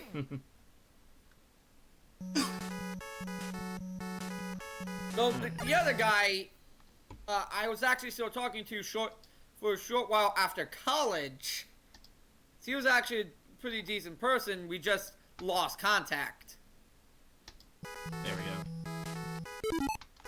Alright. Let's see. Let's see if I can do the I thing. actually ended up leaving that room and just going home because I was like, okay, I'm bored. The guy, like, there was also an N64 setup with Smash 64 for those who lost and they could still have something to play while the tournament was going on. But, the person who was actually playing was like, no, I don't want to play with anyone else because I just want to play against the AI. So I was like, okay. Then why are you even there? Why are you even there? I think it's because he faced in the Melee tournament, he faced the guy who beat my ass in the Brawl tournament. So he was also feeling kind of salty and angry. That guy ended up being a big piece of shit. Yeah. There are people who are there to have fun, and then there are tryhards. And then there are just people who are shitty in general. Notice they are not mutually exclusive. Melee tournament at least made it past round 2. And then the guy who I mentioned who I was still in contact with shortly after college. Yep. I actually entered a Smash Wii U tournament that he held shortly, this was like shortly after Smash Ultimate came out. And, I actually made it to, like, the top 3. That's not too bad. Oh no, it wasn't top 3, I was top 4.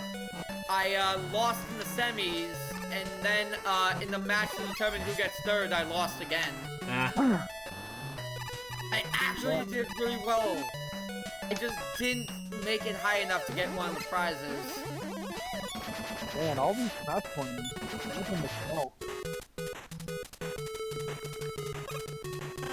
What? Don't tell me you didn't get it. What? No, I'm sorry. I was kind of just focusing. Oh, I said, wow, all of these Smash tournaments. Imagine the smell. Oh, also, okay, what do you mean by just hanging off the arm of a manly man's man? Referring to my opponent, this was like, this first time was like 4 or 3 years before I had even met Remy. Yeah, like 4 years before I met Remy.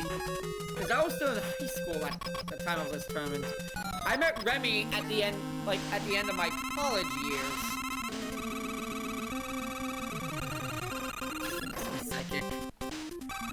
No, this guy was just an asshole. Because I eventually found, to start a video game, club. Oh, crap! No! Damn it!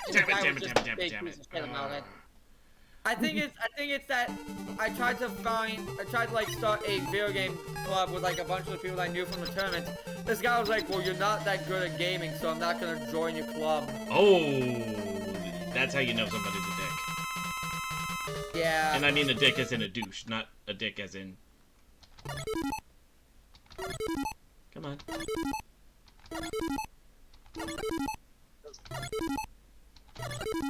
I'm taking every breath I get. Yeah, guy, not a good person. Not a good person. There we go. Fuck the Yellow Devil. Please don't fuck the Yellow Devil. That sounds painful. Why do you not get hurt? Plus, it's made out of memory foam. I don't think you want to do that. Just have a big indentation somewhere, and Mega Man's just like, what is that from? And then, Yellow Devil is like, boomo boomo, boomo boomo, momo momo. Translation, you do not want to know. Dude, now I'm just thinking of like that picture that I've seen online was like, someone's like, who the fuck touched my car? And like, there's like 4 handprints and a chest print on like the hood of a car. Like, oh my god, why would you bone against some random stranger's car? I mean, sometimes you get that warning. That you just fuck in, not only in public, but against someone's car. The car of someone who you don't even know. You can hold it until you get home, god damn!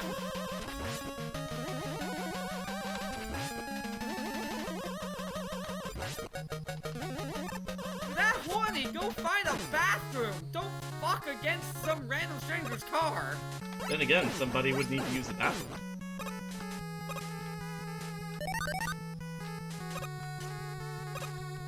I'm gonna have to be very careful in this segment. Yes, you're right. I legit had to think about that for a second.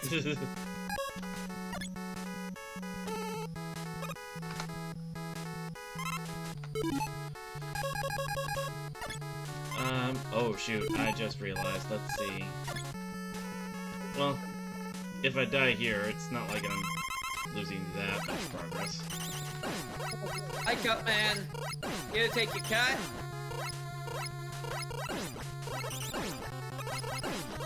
Even so, we can't hear you. Huh? I'm not even talking to you. Yeah. Oh, it sounds like you're... I was talking to some coworkers. I'm sorry. Yeah. No. Well, I thought it was just that your microphone faded out again. It's okay.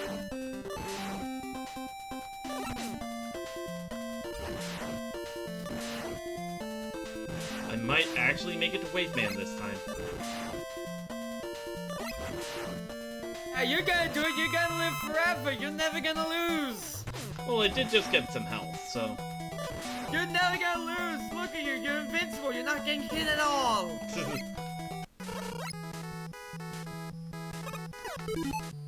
Oh, that's a terrible place to leave it off. You're just never gonna get hit when you get back to that. It's not like I'm gonna fall into any bottomless pit there.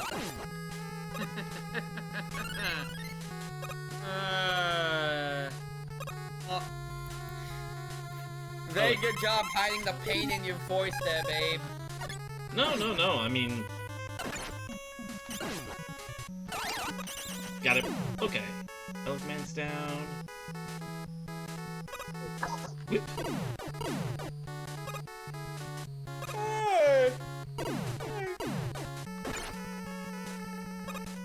There we go. Okay, this segment. Yeah, I actually brought this up, earlier, so, but like, question why of all Robot Master powers, Woodman's power got into Smash.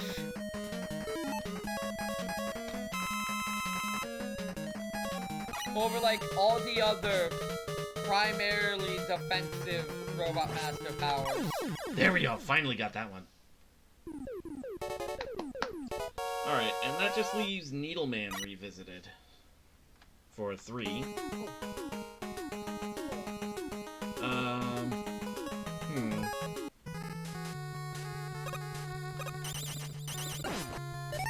Okay.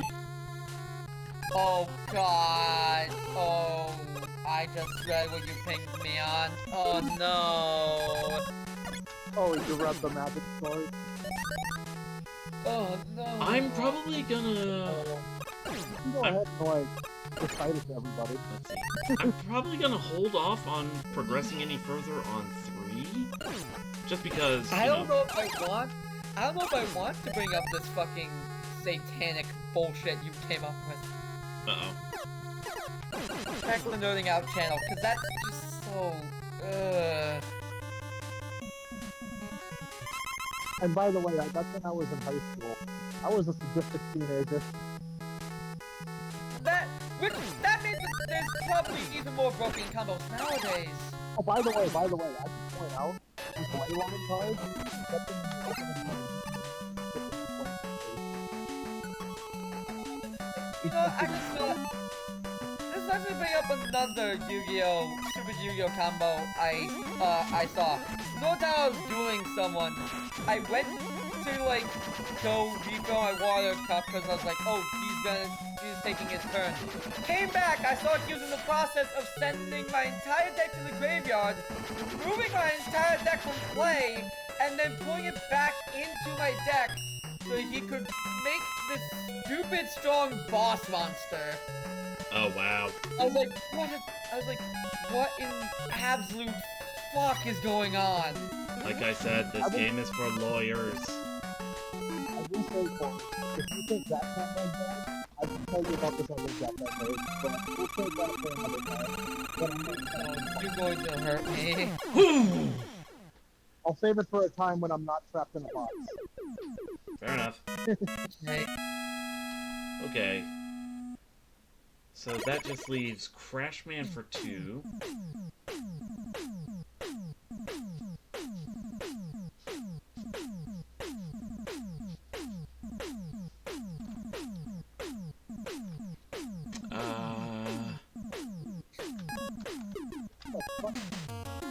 You know what, screw it. I'll get started on it. And I'll go for a little longer, because I'm already, like, way past time.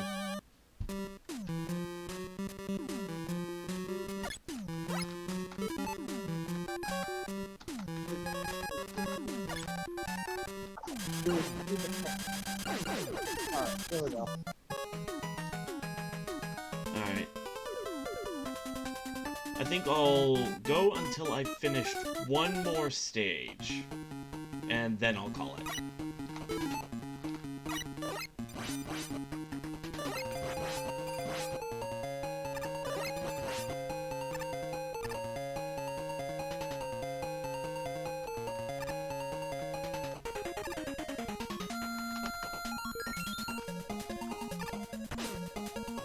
Right, the needle presses.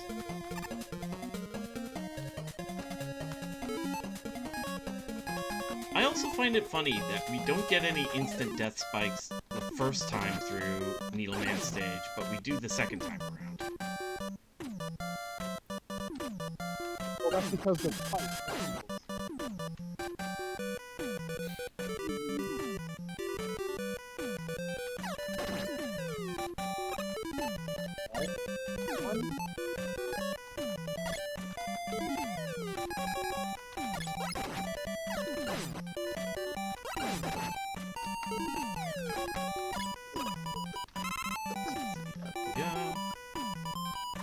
No, I just...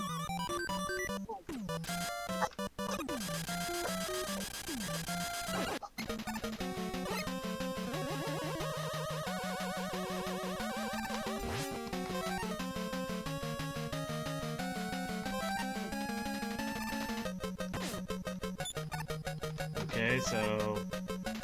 no Pharaoh shot.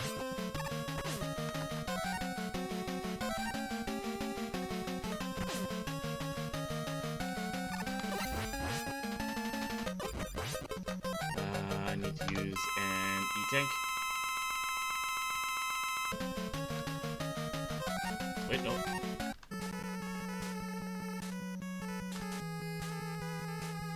Alright, about to face Copy Mega Man. Trying to remember, I think he's weak to Firestorm?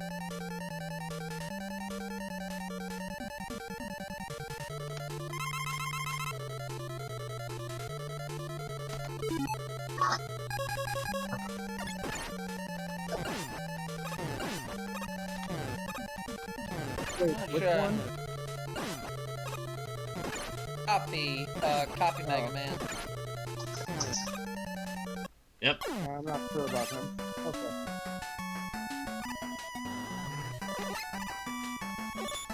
Ah! Okay.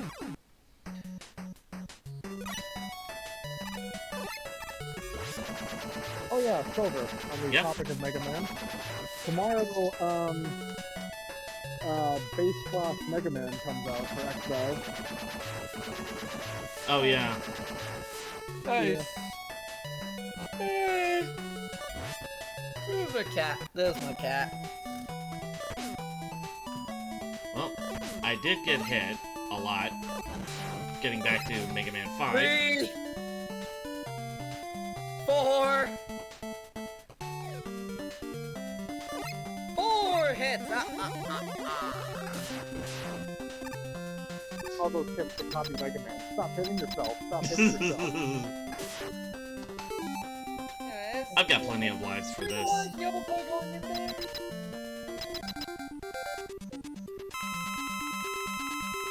I guess not. Yeah, it just died on purpose.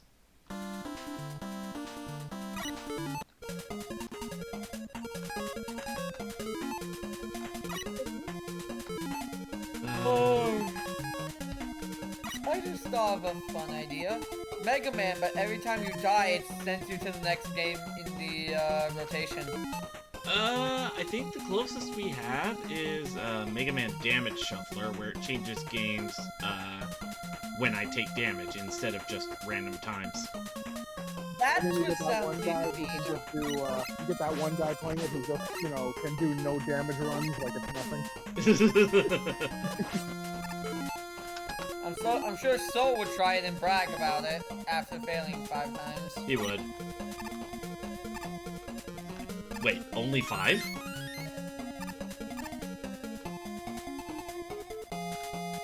Like, I don't know how many tries it would take him, but I know he'll brag about no matter how many tries it takes him because, you know, he has to make every game harder for himself. You know what? Fair. Okay, Charge Kick.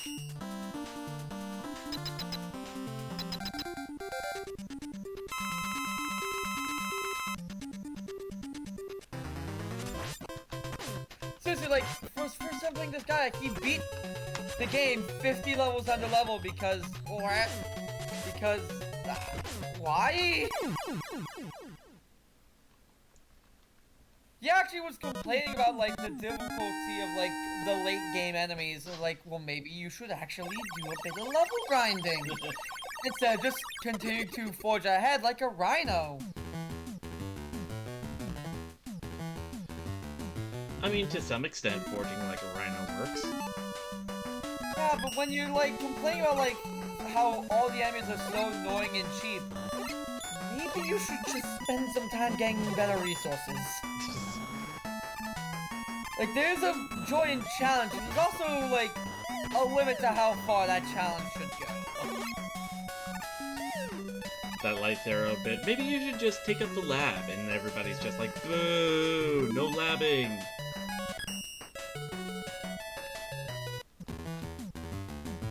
Alright, I got Water Wave. I think I'm at a good spot where I can actually, call it here. Alright, let's see. So, Tom, Tim, and Gaijin are all live. Yep. Let's see. So, for how much longer any of them are alive for is up in the air. Tom's probably gonna be on for a while. Oh, Tim is playing Tetris 99. You just know he's getting constant wins. Because Tim.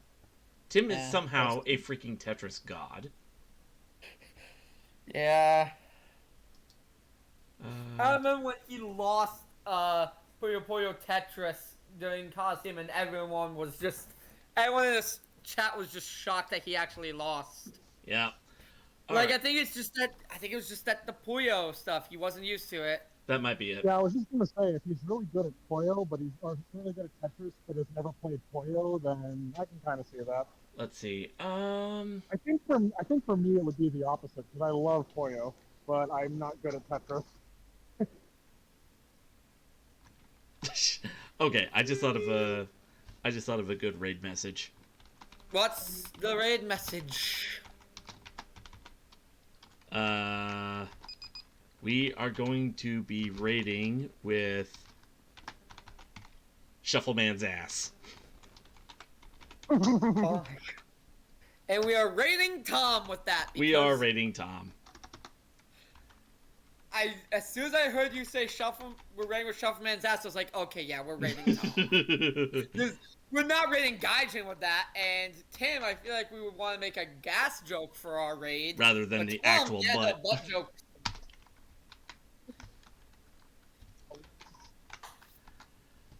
Alright, we're gonna raid with Shuffleman's ass. We're gonna go ahead and raid Tom. Tomorrow, I guess we're gonna make our way to, confronting N in Pokemon Black. Shuffleman's ass, which shoots out stars and pizza. We're approaching the end. You should probably get that checked out. So I can't come into work. I got pizza butt. Oh, Silver, it sounds like you're reaching the end of the game.